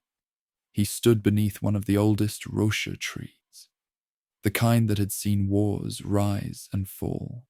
He placed his palm against its bark, and for the first time since Endor, he allowed himself to grieve, not loudly, not violently, quietly, for his father, for the Wookiees who never returned, for the son he barely knew, for the life that could have been. The guilt did not disappear, but it softened, because guilt is not meant to be destroyed. It is meant to guide. The next morning, he made his choice. He would go, but not as before, not running toward war, and not running from home. He would return, always. The Republic mission succeeded. The slavers were driven off, the captives freed. Chewbacca fought with restraint this time, purpose over fury. When it was done, he returned immediately. No detours, no delays. Lumpawaru was waiting. He didn't speak, but he stood closer than before, closer than yesterday. That mattered more than any victory. Chewbacca realized then, the galaxy would never stop needing protectors. But Kashyyyk needed him present. Not perfect. Present. Guilt would always follow him. It moved faster than hyperspace. But it no longer controlled him. It reminded him where he belonged, not just among stars, but beneath trees. With those who waited, peace came to the galaxy. But not to Kashyyyk. Not to the Wookiees still searching ruins for old names. Not to the mothers who lit fires each night, waiting for sons who would never come home. And not to Chewbacca. He could smile now. He could laugh again. But something stayed broken inside. Because peace was not the same as healing. The Empire had fallen, but it had left ghosts behind. Chewbacca walked through villages where Imperial banners once hung. Now they were just charred cloth, buried in dirt. He helped lift old wreckage, repaired homes still cracked from orbital bombardments. But fixing a planet was not the same as freeing it. Freedom is loud, healing is silent, and silence is where the pain lives. Chewbacca spent more time with Lumpawaru. They learned how to speak again, not with words, with presence, shared patrols, shared hunts, shared silence. It wasn't perfect, but it was real. Malatabuk said little, but her eyes softened. The past was still there between them, but it no longer pushed them apart. At night, Chewbacca would sit atop the highest branch of their home. Alone, he listened to the wind as it passed through the canopy. He listened for voices, not literal ones, just echoes of those who had fought beside him. Han, Leia, Luke. They had saved the galaxy, but they hadn't saved everything, and not everyone could be saved. The New Republic made promises, new aid shipments, new senators assigned to Kashyyyk's recovery. Chewbacca sat in on many of those meetings. He tried to believe them, but he remembered promises before. He had carried too many fallen Wookiees to believe in words alone. One day, a ship landed quietly near his village. No banners, no ceremony, just a pilot in plain clothes, Leia Organa. She came without guards, without cameras, just her and her past. They sat beneath the same tree they once met under, years ago in a different war. Leia looked older now, so did he, but something in her presence remained unshaken. She didn't talk politics. She talked memory. She told him about Alderaan, about her own son, about choices made and prices paid. Chewbacca listened, not as a soldier, not as a hero, as a friend. Leia stood to leave, but hesitated. She turned and said, "You gave your life to this galaxy. It didn't always give back. I'm sorry." He didn't respond. He just embraced her, not out of pain, out of gratitude, not for the apology, for the memory, that she remembered, that someone still remembered. Weeks later, the Republic fulfilled one promise. A new memorial, built in the forest clearing where the largest slave camp once stood. No names were carved. There were too many. Just silence, and wind, and a Rosha sapling planted in the center. Chewbacca stood beside Lumpawaru. They watched in silence as the village gathered. Children ran through the tall grass, unaware of what once happened there. That was healing, not forgetting, but growing anyway. Chewbacca didn't roar, didn't cry. He just placed his palm on the young tree and whispered something only the wind could carry. That night, he dreamed of his father again. Kashyyyk was not young in the dream. He was tired, but he smiled and said nothing, because nothing needed to be said. Chewbacca awoke before sunrise. He looked at his family, at the home around him, at the world still wounded, and he breathed. For the first time in years, he breathed without guilt. Peace had come, not as an explosion, but as a quiet return, not for the galaxy, for him. Ben Solo was born into a galaxy that never gave him silence, not in the Force, not in his blood, not in the people who raised him, but for a few quiet years, he had peace, because Chewbacca was there, not as a warrior, not as a soldier, but as something softer. He carried the boy before he could walk, held him through fevers, roared lullabies when no one else could calm him.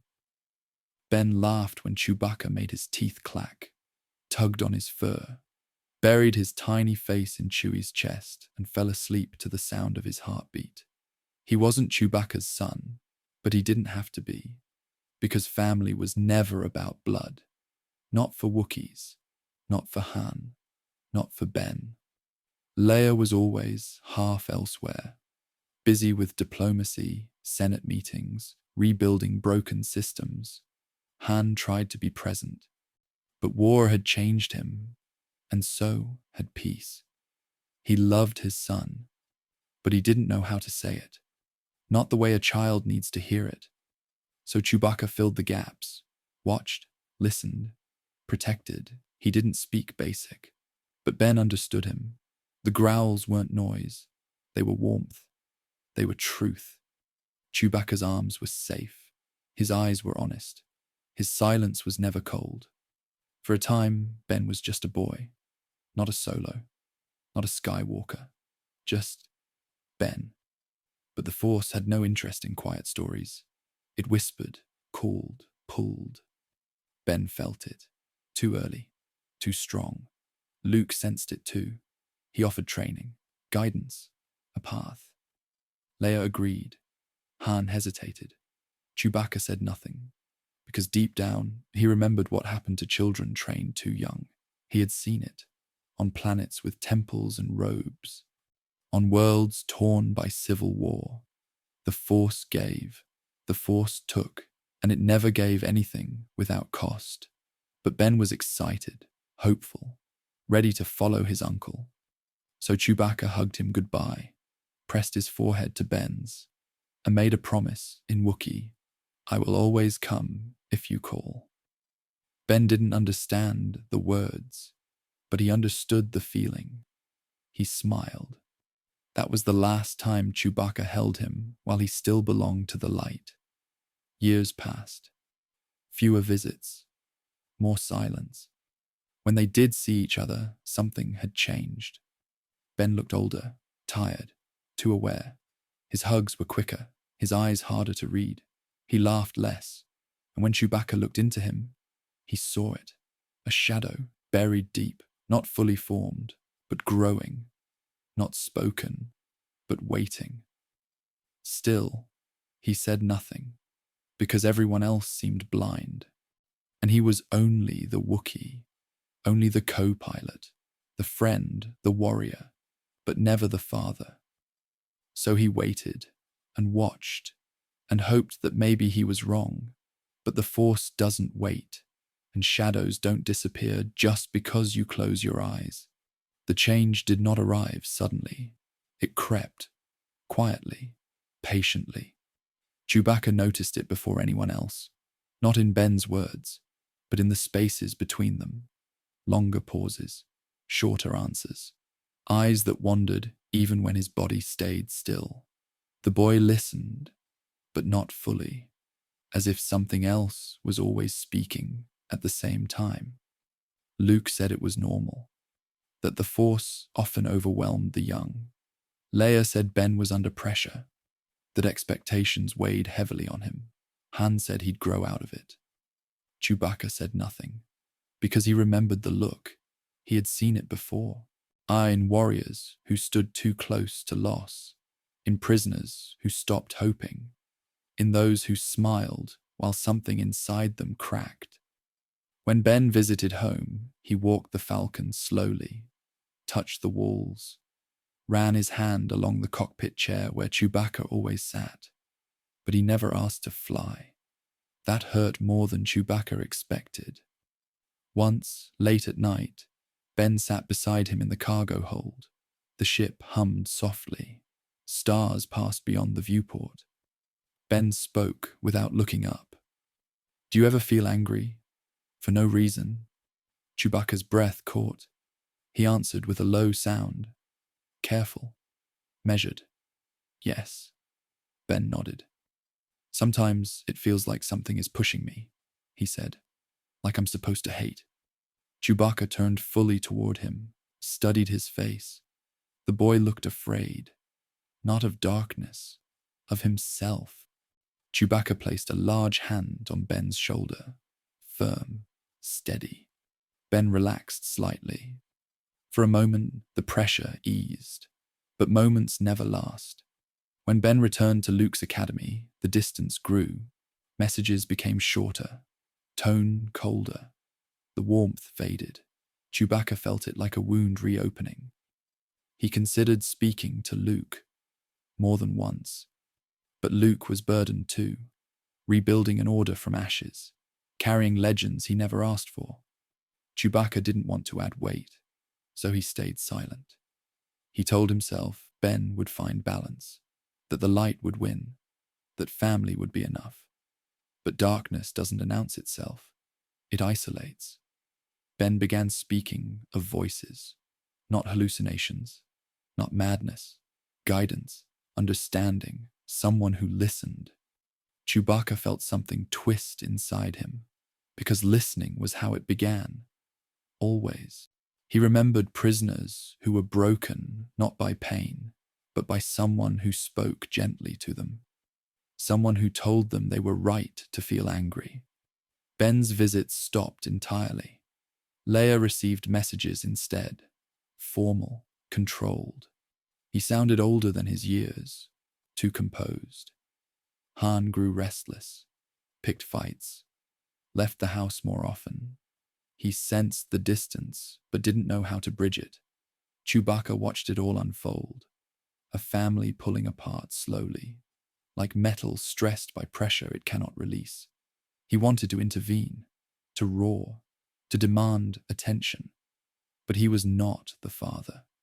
And the galaxy had taught him that sometimes, even love is ignored when it doesn't speak the right language. The final warning came quietly. A force tremor Luke felt across the stars. A disturbance not violent, but deeply personal. Luke said Ben was struggling. Chewbacca already knew.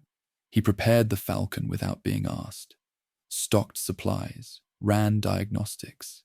He felt the need to move, because stillness was no longer safe. But before anything could be done, the messages stopped. Not slowly, all at once. Ben's solo went silent, and Chewbacca felt it instantly, like a cord snapping. like a presence vanishing, not dead, gone.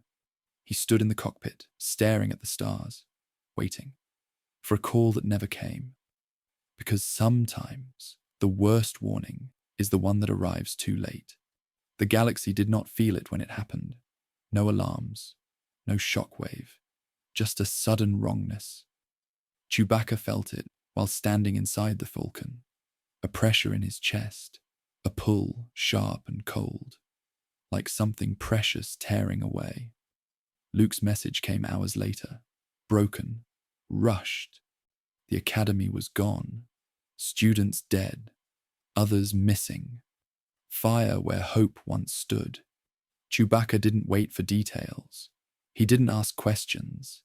He set the Falcon into motion with hands that shook, because he already knew who was at the center of it. When they reached the ruins, smoke still rose from the stones. The air smelled of ash and fear. Chewbacca stepped onto the ground slowly, carefully, as if the land itself might break if he moved too fast. Luke stood among the wreckage, not as a Jedi master, as a man who had failed. His eyes were hollow, his voice barely present. He turned, Luke said. 3 words, each one heavier than a blaster bolt. Chewbacca walked past him, ignored the fallen pillars, ignored the scorched ground. He searched, not for bodies, for signs, a footprint, a broken tool, anything, something that said Ben had not become a monster overnight. He found the mark near the outer wall, a deep score in stone, not rage, control. That frightened him more. Luke said Snoke had been whispering to Ben for years, from the dark edges of the galaxy, promising understanding, power, belonging. Chewbacca felt sick, because he had seen that before. Not Sith, not armies, just a voice that said, "You are not broken." Ben had wanted to be understood, and darkness had listened.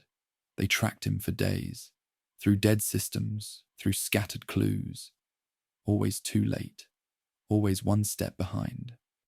When Chewbacca finally saw him again, it was from a distance, a black figure, tall, still. Ben Solo was gone. In his place stood someone else, masked, silent, waiting. The air around him felt wrong, compressed, unnatural. Chewbacca stepped forward, roared his name, not Kylo, Ben. The figure turned slightly. For a moment, Chewbacca felt hope, just a flicker, but then the mask tilted back, and the presence closed itself off, cold, impenetrable. Ben did not answer, not with words, not with feeling. He raised his hand. The force surged. Chewbacca was thrown backward, crushed into stone, the breath torn from his chest. When he looked up again, the figure was gone. Only scorch marks remained, and silence. Chewbacca lay there for a long time, not injured badly, just empty. Luke knelt beside him, said something about responsibility, about darkness.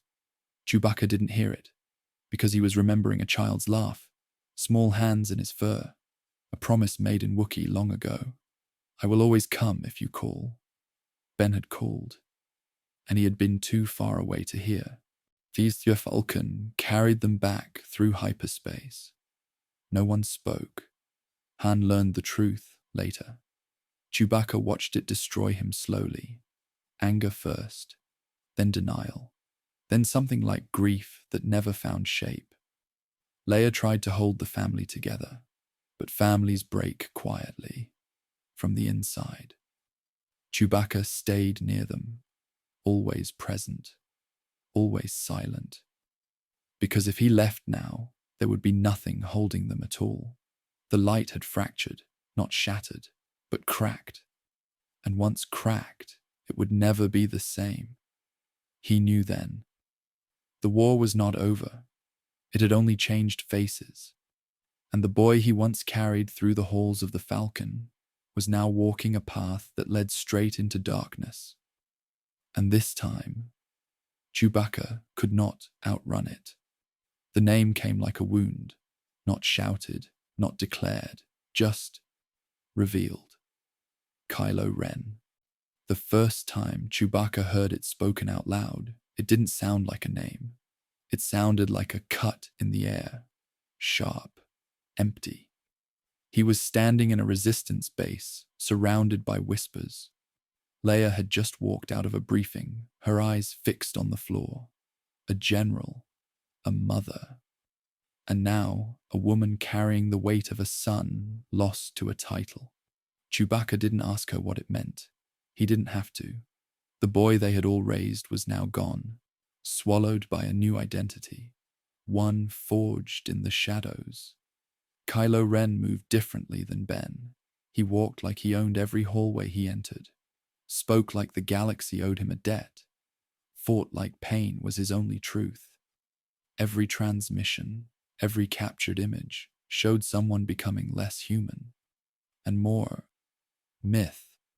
But Chewbacca didn't see a myth. He saw a boy who used to ask questions that didn't have answers.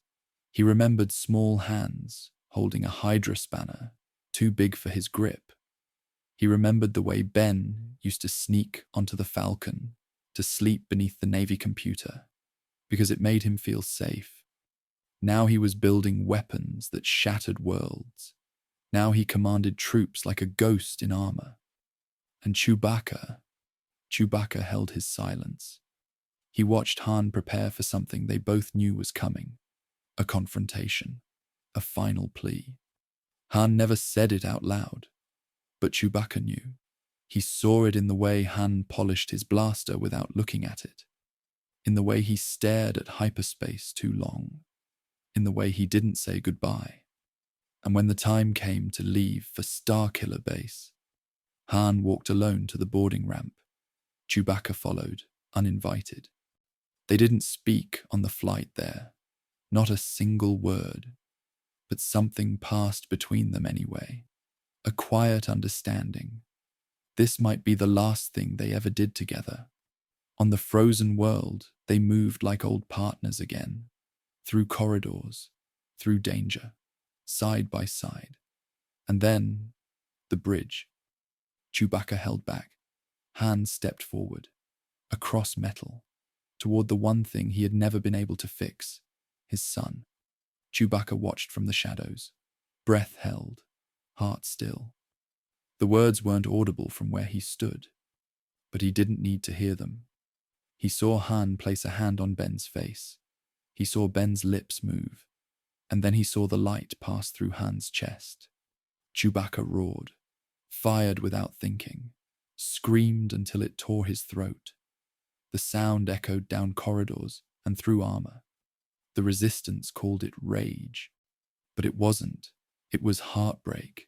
It was the sound a soul makes when it sees its brother die at the hands of the child they both helped raise.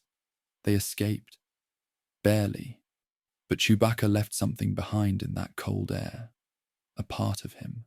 A bond. A belief. Kylo Ren was not Ben Solo. Not anymore. The galaxy would remember him as a tyrant, as a mask, as a destroyer. But Chewbacca, he remembered the child who once asked if stars could feel lonely. And now, that same child had become the thing stars ran from. Kylo Ren. A name that carried no warmth, no echo of the boy who once clung to his fur in fear of thunder. Only shadow, only silence, only the sound of a promise that was never kept. It wasn't a scream, it wasn't a roar, it was silence. And that silence broke him more than any war ever could. The moment Han Solo died, something ancient inside Chewbacca collapsed. Not like a crumbling tower, but like a heart that simply stopped carrying weight. No growl, no howl, just stillness. He had always believed he would go first. The life debt wasn't a burden, it was truth. A sacred promise, the Wookiee way. He owed Han everything, not just his life, but the life that came after. Freedom, purpose. a name spoken with pride across the galaxy, and laughter, the kind only Han Solo could summon, even in a world at war. So when the man, stepped forward and ignited his blade, Chewbacca knew. Before the sound, before the light, he knew. He didn't blink. He didn't move. He watched. And for the first time, he felt afraid of a Solo. He had watched Ben grow. He had lifted him with his arms, carried him through docking bays and jungle camps, wiped tears from his young face, and heard him snore in the co-pilot's seat of the Falcon. But the man on that bridge wasn't Ben. Not anymore. That was Kylo Ren. Chewbacca didn't remember pulling the trigger. His bowcaster sang, its charge burning through the air like grief made real. It struck Ren. But the boy didn't fall. He turned. He looked. And Chewbacca saw nothing familiar in those eyes. What followed was destruction. Controlled, calculated. Explosives planted, charges triggered. The heart of Starkiller Base began to fracture. But even in all that rage, Chewbacca never screamed. Because this wasn't a moment of fury. It was heartbreak, and heartbreak is quiet. The stormtroopers didn't chase him.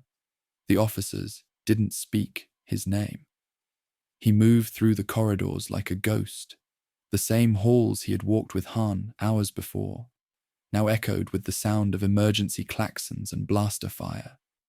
But all he could hear was the echo of Han's voice, from years ago. "Come on, Furball, you really think I'm going anywhere without you?" That voice wouldn't return. When the Falcon rose to the sky, Chewbacca didn't speak. Rey sat beside him, shell-shocked, hands trembling. Finn lay unconscious, wounded. The ship didn't feel like home. It felt like a shell, and for the first time in decades, Chewbacca didn't touch the controls, because the seat beside him was empty. Leia didn't ask for details. She didn't cry. She just placed her hand on his arm when he returned. And Chewbacca turned away. He couldn't face her. Not because of shame, but because she still carried pieces of Han in her. And looking at her was like looking at the pieces he couldn't save. They didn't talk about the debt. Not once. Not ever.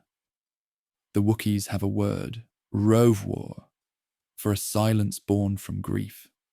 It doesn't mean forgetting.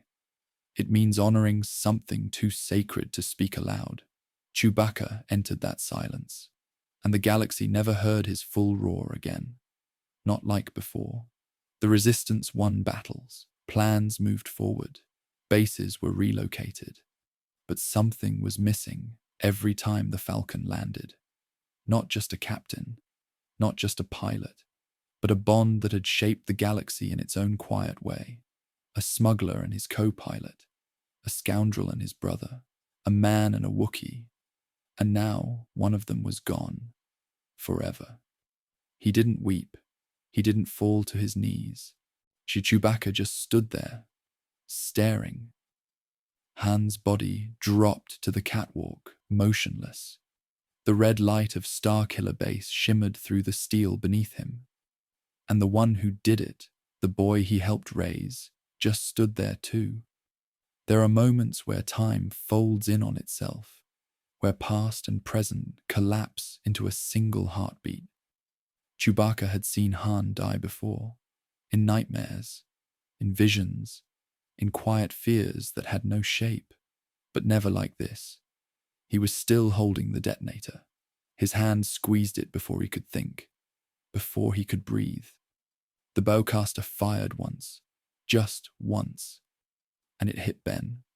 Not enough to kill him, but enough to make him fall, to make him bleed. There was no roar, not yet, no scream into the metal abyss, just instinct, the kind that came from a life spent in war. Explosions erupted across the platform. Stormtroopers scattered, sirens wailed, but in Chewbacca's mind there was only silence. The silence of losing something that made you, you. Han Solo wasn't just a friend. He was the reason Chewbacca was still alive. The reason he ever left the forest. The reason he believed there was something beyond slavery, beyond war, beyond rage. And now he was gone. Chewbacca didn't wait for orders. He didn't care about the plan. He fought his way back to the Falcon like a beast torn out of time. Stormtroopers fell, not to blasters, but to hands, to fists, to teeth. He could have escaped earlier, but he didn't. He stayed, to kill, to destroy. That was the part Leia never knew, the part Luke never asked about. That for 7 extra minutes, Chewbacca stayed in the belly of Starkiller Base. Not to rescue, not to sabotage, but to punish. He had carried Han through battlefields, through frozen planets, through cantinas and deserts. He had seen him drunk, wounded, aging, but never broken. And now there was nothing left to carry. Back aboard the Falcon, the cockpit was too quiet, too clean. The co-pilot seat felt wrong, like it was mocking him, like it had betrayed him. He sat in it anyway. Rey was there, flying, quiet, shaken. Finn was unconscious, bleeding. Chewbacca didn't say a word. He flew them to safety, burned through the stars with the precision of someone who no longer cared if he lived. His hands remembered every lever, every hyperspace sequence. But the soul behind them was gone. Later, when Leia hugged Rey instead of him, he didn't flinch. It wasn't jealousy. It wasn't anger. He just didn't feel it. The grief was too big for words, too wide for a scream, too sharp for a roar. So he buried it beneath action. He fixed the Falcon's hull, cleaned the blood from its flaws, tuned the Navi computer, replaced the rear stabilizers. He did all the things Han used to nag him about, because in doing them, he could almost hear his voice again. Chewie, you still haven't fixed the damn compression coil. But the voice never came back. The chair stayed empty. The stars kept moving, and grief turned into fire. Fire that didn't heal. Fire that didn't give purpose. Just a quiet, endless burn that made every battle easier to enter and harder to return from. Because once you lose your reason for peace, war feels like home. War welcomed him back without question. It always does. The resistance needed strength, needed courage, needed someone who would not hesitate. Chewbacca gave them all of it, and nothing else. He volunteered for missions others avoided. Frontline assaults, extraction runs under fire, operations with no guarantee of return. Not because he believed in victory, because danger was quieter than memory. In battle, there was no time to think about Han. No time to remember laughter in the Falcon's cockpit. No time to feel the empty seat beside him. Blaster fire filled the silence. Explosions replaced thought. Pain became manageable. Leia watched him carefully. She didn't command him to slow down. Didn't ask him to rest. She knew grief too well to interfere. She only made sure someone always came back with him. Sometimes Rey. Sometimes resistance troopers who didn't know his history. They learned quickly. Chewbacca did not retreat. He advanced until the enemy broke, or he did. On Takodana's outer rim, he charged a walker alone. On Kashyyyk, he held a corridor while civilians escaped. On Dakar, he lifted a collapsed blast door with one arm while returning fire with the other. The resistance called him unstoppable. They were wrong. He was breakable. He just didn't care anymore. He slept less, ate only when forced. The Falcon felt like a tomb. Every system hummed with memories. Every switch reminded him of hands that once moved beside his. He began sitting in Han's seat, not out of habit, out of defiance. as if occupying it could keep death from winning completely. Rey noticed first. She approached gently, spoke his name softly. He didn't respond, not because he didn't hear her, because he didn't trust his voice. If he spoke, the roar might never stop. During one mission, a resistance transport was hit mid-evacuation. The pilot panicked. The ship spiraled. Chewbacca leapt from the Falcon without clearance. Mag boots barely held. He cut through the hull, dragged the pilot free, and sealed the breach manually. When he returned, his fur was scorched. His side burned black. The medics yelled. He ignored them. Leia confronted him later, not as a general, as family. "You don't have to die for us," she said quietly. Chewbacca looked away, because dying would be easier than living without Han. That truth frightened him, but he didn't stop. He couldn't. Fighting was the only place where the pain dulled, where the galaxy made sense. Enemies, targets, clear lines, no memories, no echoes, just motion. And yet, even broken things remember how they once worked. During a quiet jump through hyperspace, Chewbacca found himself repairing the Falcon's stabilizer. His hands moved automatically, precise, gentle. He caught himself humming, a low sound, familiar. Han used to tease him about it. He froze. The sound died in his throat. For a moment, the pain returned full force. Not sharp, heavy, like gravity. He leaned against the bulkhead and breathed slowly, not roaring, not raging, just surviving. Because even shattered bonds leave threads behind, and those threads still pull. The life debt was still in place, but the life it was bound to was gone. Chewbacca had never spoken the words, not when Han saved him, not when they escaped the Empire, not even when they built a life among smugglers, rebels, and war. But the vow was real. It lived in silence, in loyalty, in every choice he made for decades. And now, that vow had nowhere to go. There was no ritual for this, no tradition in Wookiee culture that told him what to do when your life anchor disappears. Only ache. He stayed with the resistance, not because he owed them, not because he believed in their cause, because he didn't know where else to go. Sometimes he would vanish between missions, gone for days, no comms, no destination. The Falcon moved on its own, drifting through hyperspace lanes only he remembered. Leia never asked where he went. She knew the answer. He was searching for places that felt less empty, worlds he and Han once touched. Old hangars, ruined outposts, abandoned cantinas. He walked through memories like ghosts. They didn't speak, but they stared, and they stayed. Every time he landed, people stared at him with reverence, not for being a Wookiee, not even for being a war hero. They saw the shadow behind him, the legacy that died with Han Solo. On one remote moon, an old smuggler gave him a drink. Didn't say much, just placed a hand on his shoulder. "Sorry, Chewie." That was all. He didn't reply, but he stayed longer than planned. Sometimes a kind word can hold more weight than a weapon. Back in Resistance space, Rey tried to bond with him, not as a Jedi, as someone who'd lost everything too. She offered to help repair the Falcon, learn her systems, even asked to fly her. Chewbacca hesitated, not out of pride, out of protection.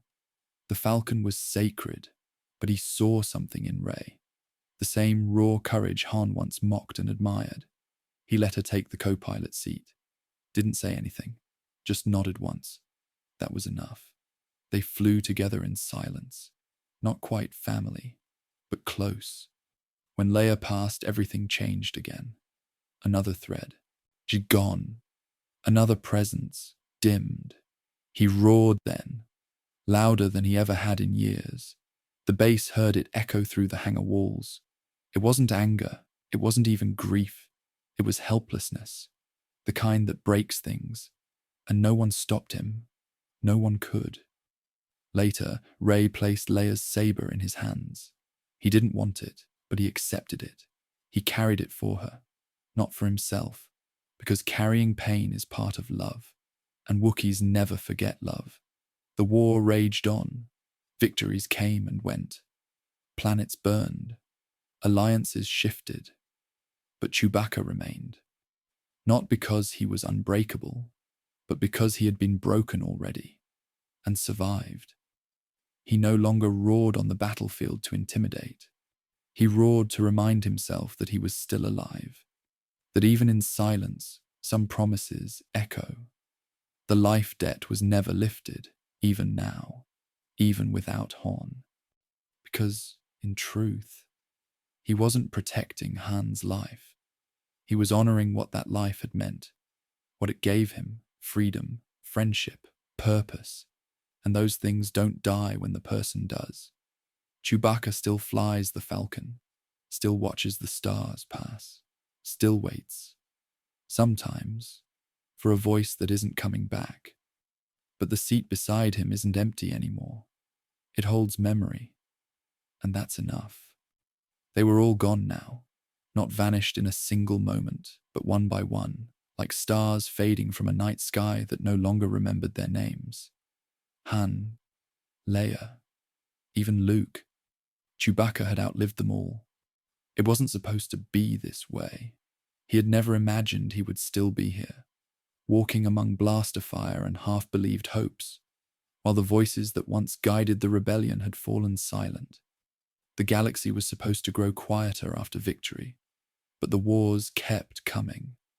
The faces kept changing, and he kept marching. There was a time when his roar could shake the halls of Imperial cruisers, when his bowcaster was a signal that hope had arrived, that Han Solo wasn't far behind, that the Falcon was waiting. But now, he was just a shadow from another time. The Resistance had changed.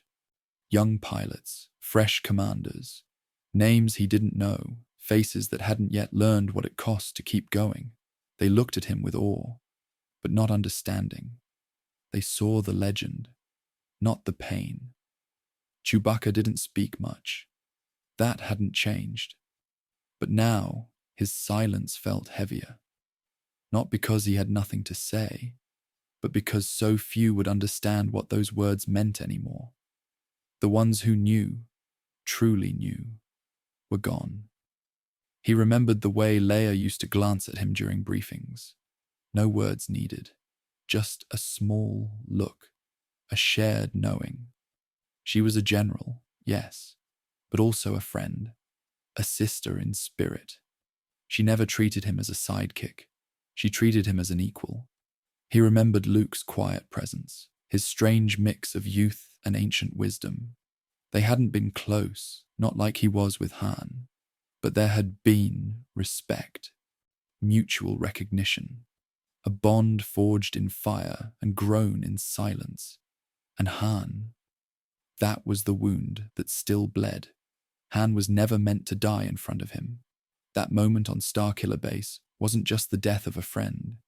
It was the unraveling of decades, of promises made and kept, of escapes and arguments, of laughter over broken hyperdrives and shared looks across smoky cantinas. Chewbacca carried that grief every day. He still walked through the halls of the Resistance base with his head high, still maintained the Falcon, even when she felt like a graveyard of memories. He still answered every mission call, still fought with the strength of 10. But inside, the silence was growing louder. The galaxy was trying to move on. It had to. Wars didn't wait for morning. But Chewbacca wasn't sure if he wanted to move on. Not yet. Not while the echoes of old friends still lingered in every corridor. The young ones respected him. Poe, Dameron, Finn, others. They knew who he was. They honored him, but they couldn't really see him. Not fully. Not the way Leia had. Not the way Han did. Still, he stayed, not because of duty, but because someone had to carry the stories forward, because someone had to remember what they had all fought for. He started teaching the younger warriors in quiet ways, not with words, but with presence, with discipline, with actions. He would correct a weapon stance, sharpen a blade, repair a busted stabilizer without being asked. He didn't lecture, he simply acted, and they began to understand. Bit by bit, they saw that the tall Wookiee wasn't just muscle, he was memory, he was loyalty, he was survival. Every scar on his body held a name. Every roar held a fallen comrade. He became something more than a warrior. He became a symbol, not of victory, but of endurance. Because Chewbacca had learned what most didn't, that legacies aren't built on triumphs. They're built on what you choose to carry, even when everything else falls away. And he carried everything, even when it hurt, especially when it hurt, because someone had to. Rey was never meant to fill the space Han left behind. Chewbacca knew that, and so did she. But there were moments, brief, quiet ones, where the two of them stood in silence, and it almost felt like something had been held together, not healed, but steadied. She had been there when it happened, on Starkiller Base. She'd seen Ben Solo take Han's life. She'd seen Chewbacca erupt, not with a scream, but with destruction. And after, she hadn't said anything. She didn't need to. She simply walked beside him. That mattered more than she would ever understand. In the months that followed, Rey returned to the Falcon often. She didn't treat it like her ship. She treated it like his, like theirs. She would sit in the co-pilot's seat, never the pilot's chair. And Chewbacca noticed. She was powerful, driven, a blur of light and confusion, trying to find her place in a war she didn't ask for. And somehow, she reminded him of both Han and Leia. Brave like Leia, reckless like Han, but also something different, something searching. He watched her wrestle with identity, with anger, with loneliness, and though he never spoke of it, he understood. Because he, too, had stood in that space between purpose and grief. Chewbacca had lived through centuries. She fought in battles that most had forgotten. He'd lost his home, his people, his freedom, and still he chose to fight for others. So when Rey came to him, not with orders, but with questions, he listened. Not just as a companion, but as someone who knew the ache of legacy.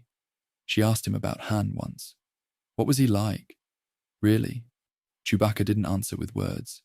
He brought out a small, weathered device, a hollow recorder, old, almost broken. Inside it were fragments, voices, images, a laugh in a cantina, a blurry shot of Leia smiling, Han arguing with someone off screen. Rey watched, eyes wide, and when it ended, she didn't say anything. She just looked at Chewbacca and nodded. That was enough. He didn't try to guide her path. He wasn't a Jedi. He didn't understand the Force the way she did, but he understood loss and choice, and when to hold on and when to let go. When Leia died, it hit Rey harder than she let on. She held herself together, said all the right things, but Chewbacca could see it, the same silent ache that he had seen in himself, that invisible shatter behind strong eyes. He remembered the moment he heard. She was gone. No battle, no explosion, just gone. He fell to his knees, not in ceremony, but because his legs stopped working, and Rey was the one who held him. For a long time after that, they didn't speak of it. They flew missions, fought beside one another, fixed the Falcon, mourned in silence. But there was a shift. They became something else. Not friends in the way he was with Han, not family in the way he felt for Leia, but connected, bonded by survival, by memory, by ghosts. Rey started asking about Kashyyyk, about the Clone Wars, about the old days, and Chewbacca told her, in his way, through old gear, through half-sung Wookiee songs, through repairs made to parts of the Falcon that hadn't mattered in years. She listened, she learned. She asked about the bowcaster once, and he let her hold it. Just once. It nearly knocked her over. They both laughed, or something close to it. And for a moment, the air felt lighter, but it never stayed light for long, because the war hadn't ended, and Chewbacca knew that. Even after Rey found her strength, she would carry her own ghosts too. He saw the way she hesitated before sleeping in Han's old bunk, the way she looked at Luke's lightsaber like it was made of questions, the way she held herself like she didn't deserve to lead, even when everyone else believed she should. Chewbacca didn't tell her she was wrong. He just stayed, carried what she couldn't, watched her grow, and in doing so, he found purpose again, not in command, not in revenge, but in presence, because Rey wasn't Han, she wasn't Leia, but she needed someone to remember them, to carry them with her, and Chewbacca had always carried more than anyone realized. That was his gift, his burden, his truth. The galaxy moved on, but he would never forget. The wars never stopped. Chewbacca had fought in more battles than most could remember, against separatists, against Imperials, against slavers, raiders, Sith, and now, the First Order. Each enemy wore a different face, but the damage was always the same. He didn't want more war, but he knew how to survive it. He returned to the fight, not as a leader, but as a constant, a myth still walking, to the new resistance. He was something more than legend, a symbol that not everything old had died. The Falcon roared again, blaster fire echoed again, and Chewbacca marched. The missions were different now, faster, riskier. Younger commanders gave the orders, but many looked to him when things broke down. He never raised his voice, never claimed rank. He just moved forward, fixed what others dropped, protected what others forgot. He had once done this beside Han, diving into chaos, improvising every second. But now he did it beside strangers, brave ones, desperate ones, and a few who reminded him of the old days in small, sharp ways. There was a young pilot who argued constantly, not unlike Han, a mechanic with a laugh like Leia's, a soldier who had never left her desert world trying to find a cause worth dying for. Chewbacca didn't talk much, but he was always watching. Every time they landed, every time the boarding ramp opened, he felt the same sensation, a heartbeat of silence before the world tried to kill them. And in that moment, he remembered the faces that used to stand beside him, the faces that no longer could. He carried them like armor. On one mission, they were pinned behind the remains of a shattered temple. The enemy was closing in. There were too many. No escape. And still, Chewbacca stood. He didn't roar. He didn't panic. He aimed the bowcaster and fought. Even after decades, his aim never faltered. Every shot was exact. Every move purposeful. Like the war had never ended. Like he was still the warrior he used to be. Afterward, the survivors spoke of him in whispers. Some called him the ghost of the Republic. Others said he couldn't die, that he was more machine than creature. But they were wrong. Chewbacca bled. He hurt. He just didn't show it. He couldn't. Because when the war takes everything and still you fight, the only thing left to do is carry. That was the Wookiee way. Strength not just in muscle, but in memory. in standing when no one else would. There were nights, in quiet moments, when he would sit outside the Falcon and stare at the stars, not looking for direction, just remembering. Kashyyyk, Yavin, Endor, Jakku. Each star held a name, each light, a fallen friend. The galaxy had moved on, technology had changed, generations were born and others faded. But Chewbacca endured, not because he sought glory, not because he wanted revenge, because someone had to remember, someone had to keep the flame alive. One day, a child aboard the Resistance base came up to him. She looked no older than 6, holding a crude drawing, a tall, furry figure standing beside a small girl with a lightsaber. "I drew you and Rey," she said.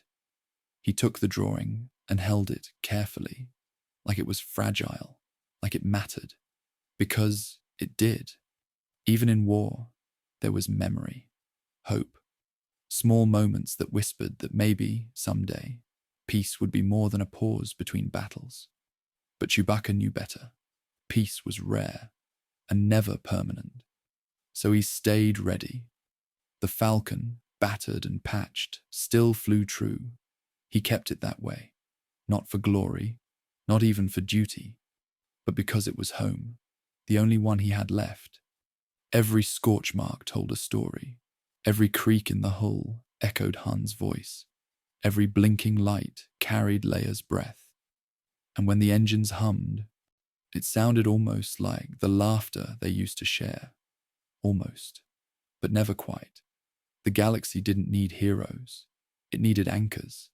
And Chewbacca, scarred, silent, unwavering, had become one. Not by choice, but by promise. He had once vowed never to leave Han's side. That promise was broken. Not by betrayal, but by fate. Still, he found ways to keep it. Every time he stood for the cause Han believed in. Every time he helped Rey find her strength. Every time he flew the Falcon into fire. He was keeping the promise. And in doing so, he found purpose again, not in victory, but in loyalty. He had no throne, no title, no medals. But he was still standing, still marching, because the war wasn't over. Not yet. The war ended, again. The final order crumbled. Palpatine fell. Again. Rey stood among ruins, choosing to carry the Skywalker name. A new era promised peace, but peace was never permanent. Chewbacca knew that too well. He watched the celebration from the sidelines. He didn't dance, didn't cheer, just stood quietly, towering above the crowd, alone in the noise. Leia was gone. Han was gone. Luke was gone. The people who had shaped the rebellion, the ones who had made the galaxy feel worth fighting for, were now just echoes. Chewbacca wasn't sure if he belonged in this new age, or if he ever had, but he stayed, because something remained. Someone remained. Rey. She carried their memory now. The weight that had once been Leia's, then Luke's, now rested on her shoulders. She was still young, still learning, still unsure, but she was strong, and Chewbacca had made a choice, to protect her, not just because of who she might become, but because of who she already was. She reminded him of Leia, fierce and kind, reminded him of Han, reckless and brave, reminded him of Luke, lost and searching. She was all of them, and none of them, a spark in the dark, still burning. So he kept the Falcon running, cleaned the carbon scoring, tuned the hyperdrive, taught Rey how to listen to its voice, how to feel its moods like a living thing. It wasn't just a ship anymore.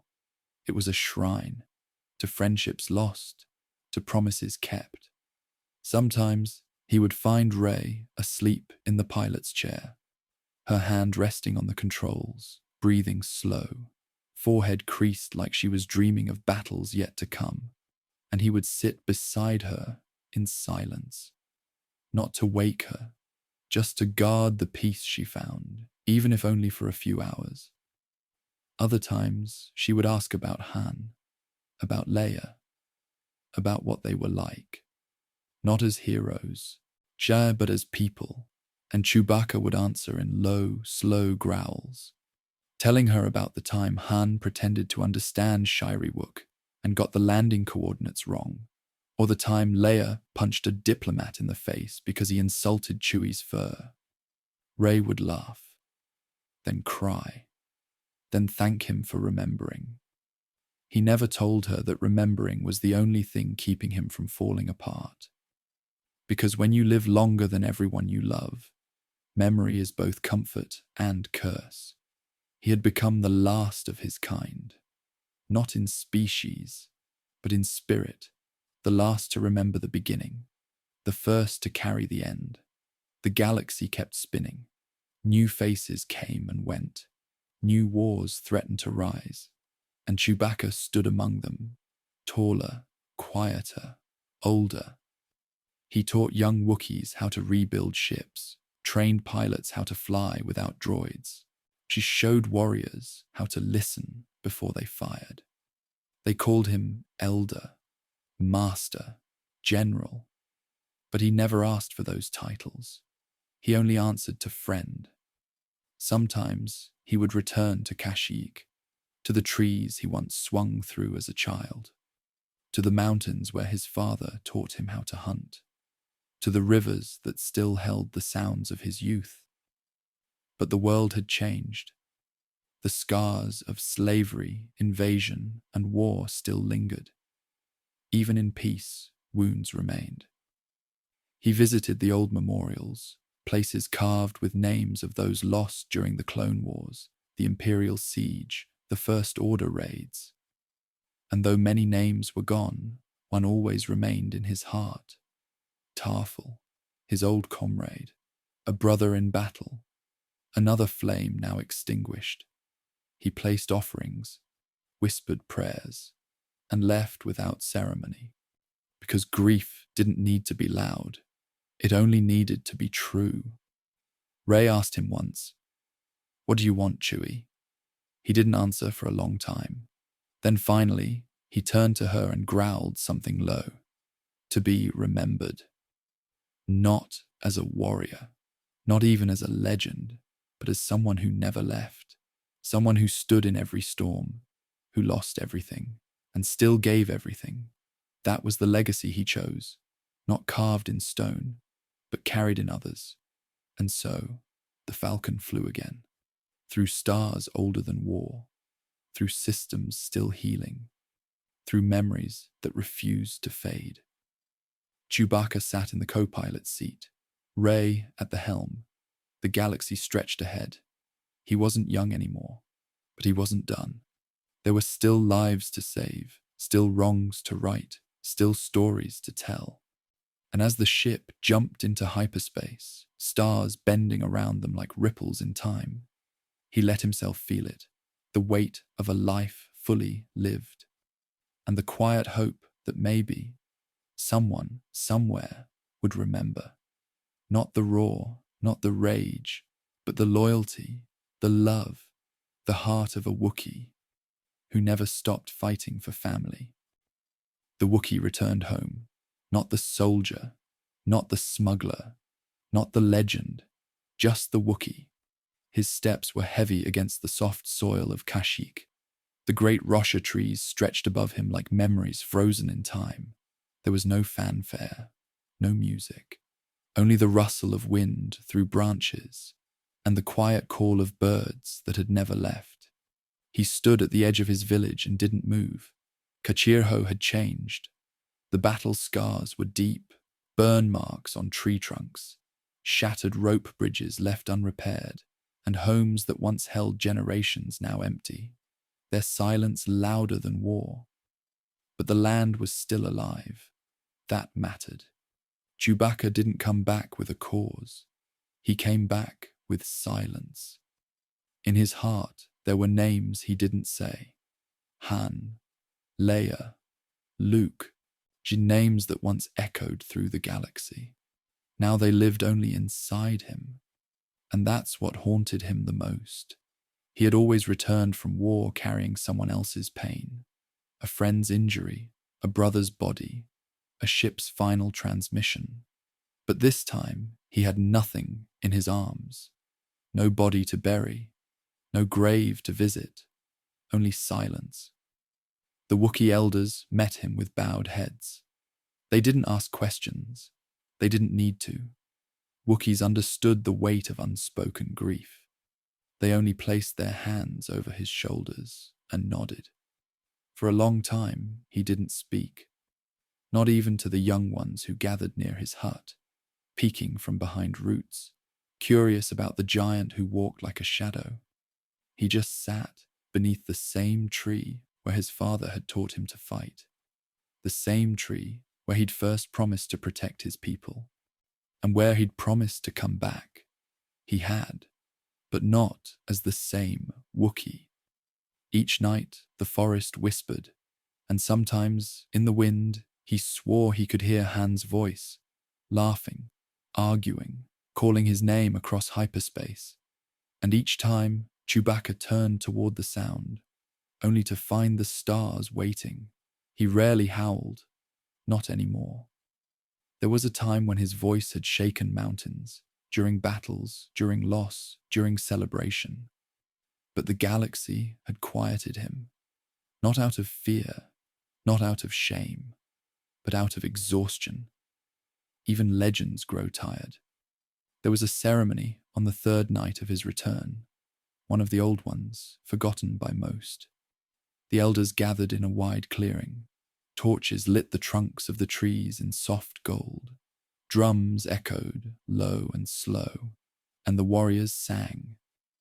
Chewbacca stood at the center, surrounded by kin, and for the first time in many years, he raised his head. He didn't sing, not yet, but he listened to the rhythm of home, to the voices of those who had never left. And as the firelight danced across his fur, the years of war seemed to fall away, piece by piece. He was not healed, but he was present. A young Wookiee approached him that night, barely old enough to hold a bowcaster. She asked him, in shy growls, if the stories were true, if he'd really flown with the Falcon, if he'd fought beside Skywalkers, if he'd held Han Solo's hand before the end. He knelt beside her, and for the first time since returning, he spoke. Just one word, a word that held everything: joy, pain, memory, and loss. Always. The fire behind him crackled, the trees above him swayed, and the forest, for a moment, felt whole. In that quiet night on Kashyyyk, the galaxy forgot about war, about rebels, about Sith and Jedi. All it remembered was a Wookiee, sitting among his people with old wounds and an older soul, remembering those who had become part of him. Because even after everything, he came home. Time slowed in the canopy. Chewbacca woke before the suns, long before the first birds sang. His senses, sharpened by decades of war, refused to let him rest past dawn. But here, the pressure was different. Not gone, just softer. Each morning, he walked the paths his father once walked, and each step stirred an echo. The forest was not just home. It was memory carved into bark. He would pause near the hollow where he'd first carved his name as a child. It was still there, faded, barely visible, but real. His claws traced it, and for a moment, he felt young again. In Kashyyyk, the past was alive. Old warriors now moved slower, leaning on thick staffs. Once, they had marched with him against Trandoshans and separatists. Now, they greeted him with wrinkled eyes and quiet smiles. The war stories they told weren't for glory. They were for truth. So the next generation would understand what it meant to survive. Chewbacca listened more than he spoke. He never corrected their stories, even when details drifted from fact. He let them speak, because the heart of the tale mattered more than its accuracy. In time, young Wookiees started following him, not out of duty, but out of reverence. To them, he was more than a warrior. He was history walking, and though he never demanded it, they watched his every move, how he sharpened his tools, how he built his fire, how he treated the forest with respect. One evening, as the suns dipped low and the sky turned violet, a group of young ones asked him to teach them an old hunting song. He didn't answer right away. His throat ached with the memory of it. The times he and his father had sung it before hunts. The times he'd sung it beside Han, half laughing, trying to teach the rhythm to someone who didn't speak Shiriwook. But that memory didn't hurt as much anymore. So he nodded. They sat around him in a circle, small hands drumming on their knees. He took a deep breath and released the first note, long, deep, resonant. The canopy above them vibrated, birds scattered, lights flickered between the branches, and one by one, the young Wookiees joined in. It wasn't perfect, but it was alive. Afterward, they sat in silence, panting from the force of their own voices. And for the first time, Chewbacca smiled, not the fierce grin of battle, but something quiet, something proud. They were learning. The next few weeks passed with ritual. Old customs returned, some nearly forgotten. He joined the tree-binding ceremony of two young warriors, helped repair the platform of the village healer, sat beside the aging story keeper, who recited the epics of Wookiee ancestors with a voice like creaking wood. In each of these moments, Chewbacca was not the outsider. He was the bridge between generations. But not everything was peaceful. Reports came in whispers. The outer rim remained unstable. Remnants of the First Order still moved in shadows. Skirmishes flared on distant moons. Refugees traveled through Kashyyyk's outer territories, searching for shelter. Chewbacca offered none of these stories to the young ones. Not yet. He needed them to believe in peace a little longer, to understand what was worth fighting for, before they had to fight. One afternoon, he climbed to the highest platform above the village. The view stretched for miles, golden sunlight spilling over tree crowns, rivers winding like silver threads below, distant birds circling in pairs. And for a while, he just breathed. This was what the war had been for. Not victory, but the chance to come home and see the world still standing. He thought of Leia then, of how she had carried her pain with grace, of how, even in the end, her last act had been love. And Luke, so far away now, part of something larger, something light could barely hold. And Han, who would have hated all this sentiment. Chewbacca chuckled softly to himself. A breeze caught the edge of his fur. He closed his eyes. No blasters, no alarms, no orders, just wind and sky and memory. It was enough. Peace was never permanent. Even on Kashyyyk, where the trees stood older than many stars, war found its way back. It began with a signal, faint, encrypted, but unmistakable. A downed freighter near the northern rim. At first, it sounded like a simple crash. But Chewbacca had heard too many false distress calls to believe in coincidence. He armed himself in silence. When he arrived, the wreckage still burned. Charred metal littered the vines. Smoke curled up past the canopy. But it wasn't the flames that unsettled him. It was the symbol etched into the hull. A faded insignia of the First Order. They were supposed to be finished. He searched the site slowly, cautious, every breath shallow. The bodies he found weren't locals, soldiers half-armored, their weapons marked with new sigils repainted over old. This wasn't the First Order. Not exactly. It was something worse, a fragment, something that survived without structure, without leadership, just hunger. Back in the village, he spoke to Tarful. The elder Wookiee had grown frailer with time, but his mind remained sharp. He confirmed Chewbacca's fears. Reports were coming from other settlements, strange movements in the woods, disappearances, and not just Wookiees, refugees, smugglers, farmers, all gone without trace. Chewbacca made no speeches.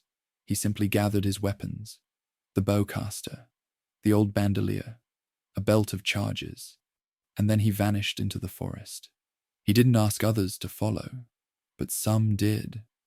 Veterans, hunters, a few young warriors, untested but brave.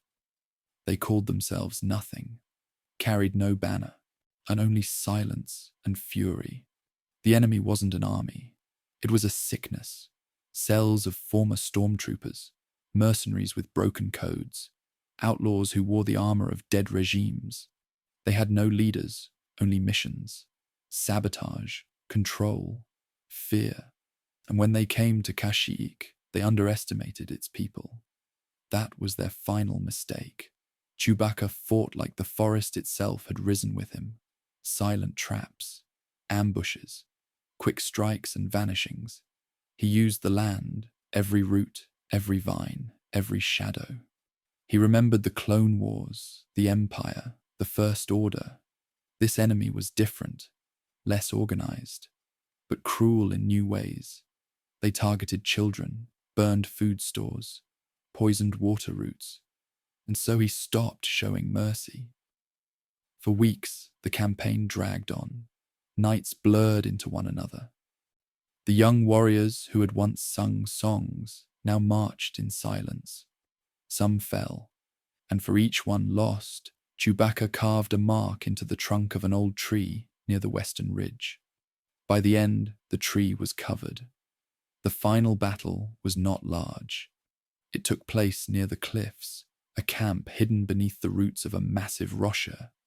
The enemy had taken prisoners, hoping to barter or threaten. Chewbacca didn't wait for negotiation. He tore through the guards, ripping metal and bone with equal force. His roar shook birds from miles away. When it was done, the captives were safe. But Chewbacca did not return to the village. Not right away. He sat alone at the base of the great tree, blood on his hands, smoke in his lungs, and a silence in his chest that even the wind couldn't touch. He had fought too long, and each time peace returned, it felt thinner, more fragile. When he finally returned, he said nothing of what had happened. The others understood. The young warriors looked at him differently now, not with awe, but with a quiet, tired respect. They had seen what legends looked like up close, and they carried those lessons in their bones. Later, Rey arrived. She came in a small ship, quiet, alone, no fanfare, no orders, just presence.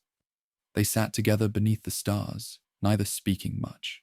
She told him of distant conflicts, of systems still healing, of Jedi temples she hoped to rebuild. He listened, but she could see the weight in his shoulders. He was not done. Not yet. She placed a hand on his arm. "You don't have to keep fighting," she said. He looked at her, and in his eyes there was no anger, only memory. He had lived through empires, wars, and the fall of friends. He had given everything, but the galaxy, it always asked for more.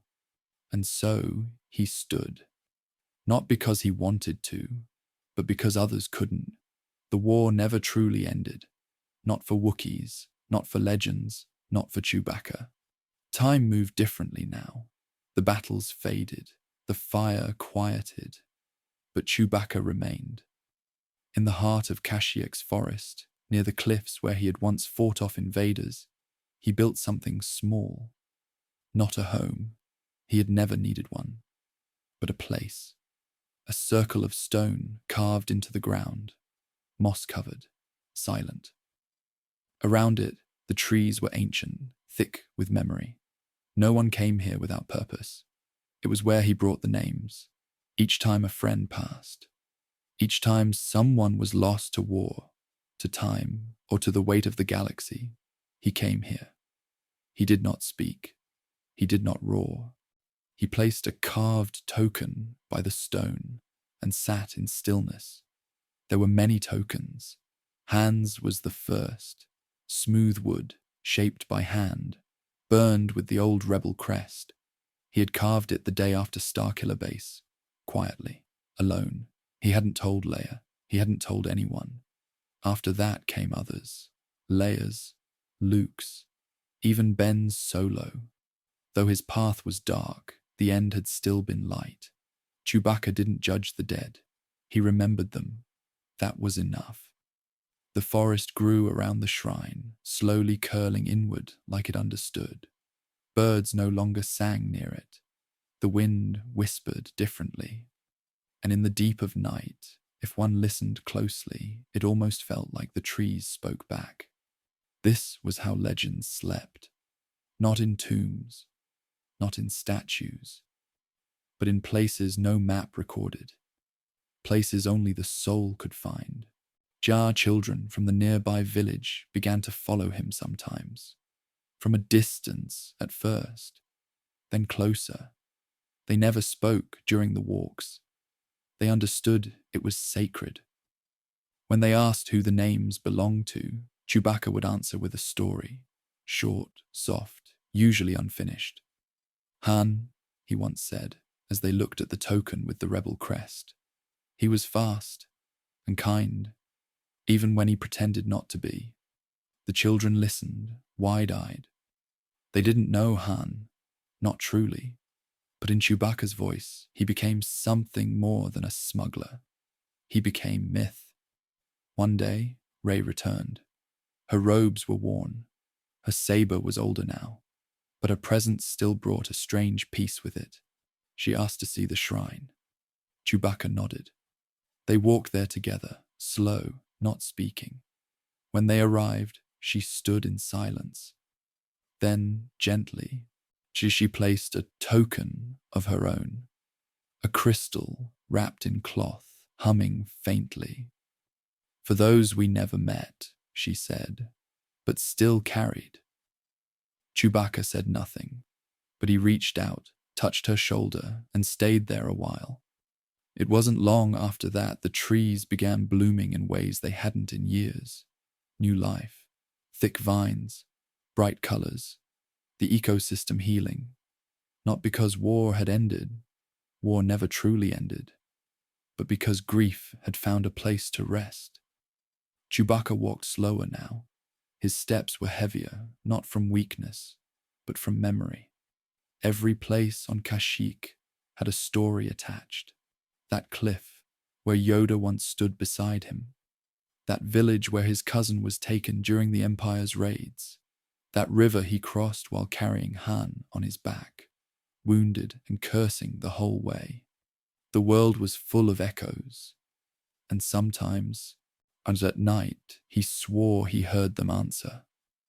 There were moments when the stars aligned in the sky, just like they had decades ago, when the moonlight hit the trees in a certain way, when the scent of burned bark carried through the air. In those moments, Chewbacca would sit beneath the highest branch of the elder tree, close his eyes, and remember it all. Not with sadness, not even with anger, just with weight. A life lived longer than most, a heart stretched across centuries, a soul scarred but unbroken. He was no longer the roaring co-pilot, no longer the soldier in the shadows. He had become something else, a witness, a guardian, and in a way that no Senate could understand, no Jedi could explain, and no historian could record. A legend. When visitors came to Kashyyyk, they sometimes asked about the Wookiee in the woods. She's the one who didn't speak often, but whose eyes saw deeper than light years. the one who stood tall even as the galaxy changed again and again. They called him Chewbacca, but the forest called him something else. The last roar,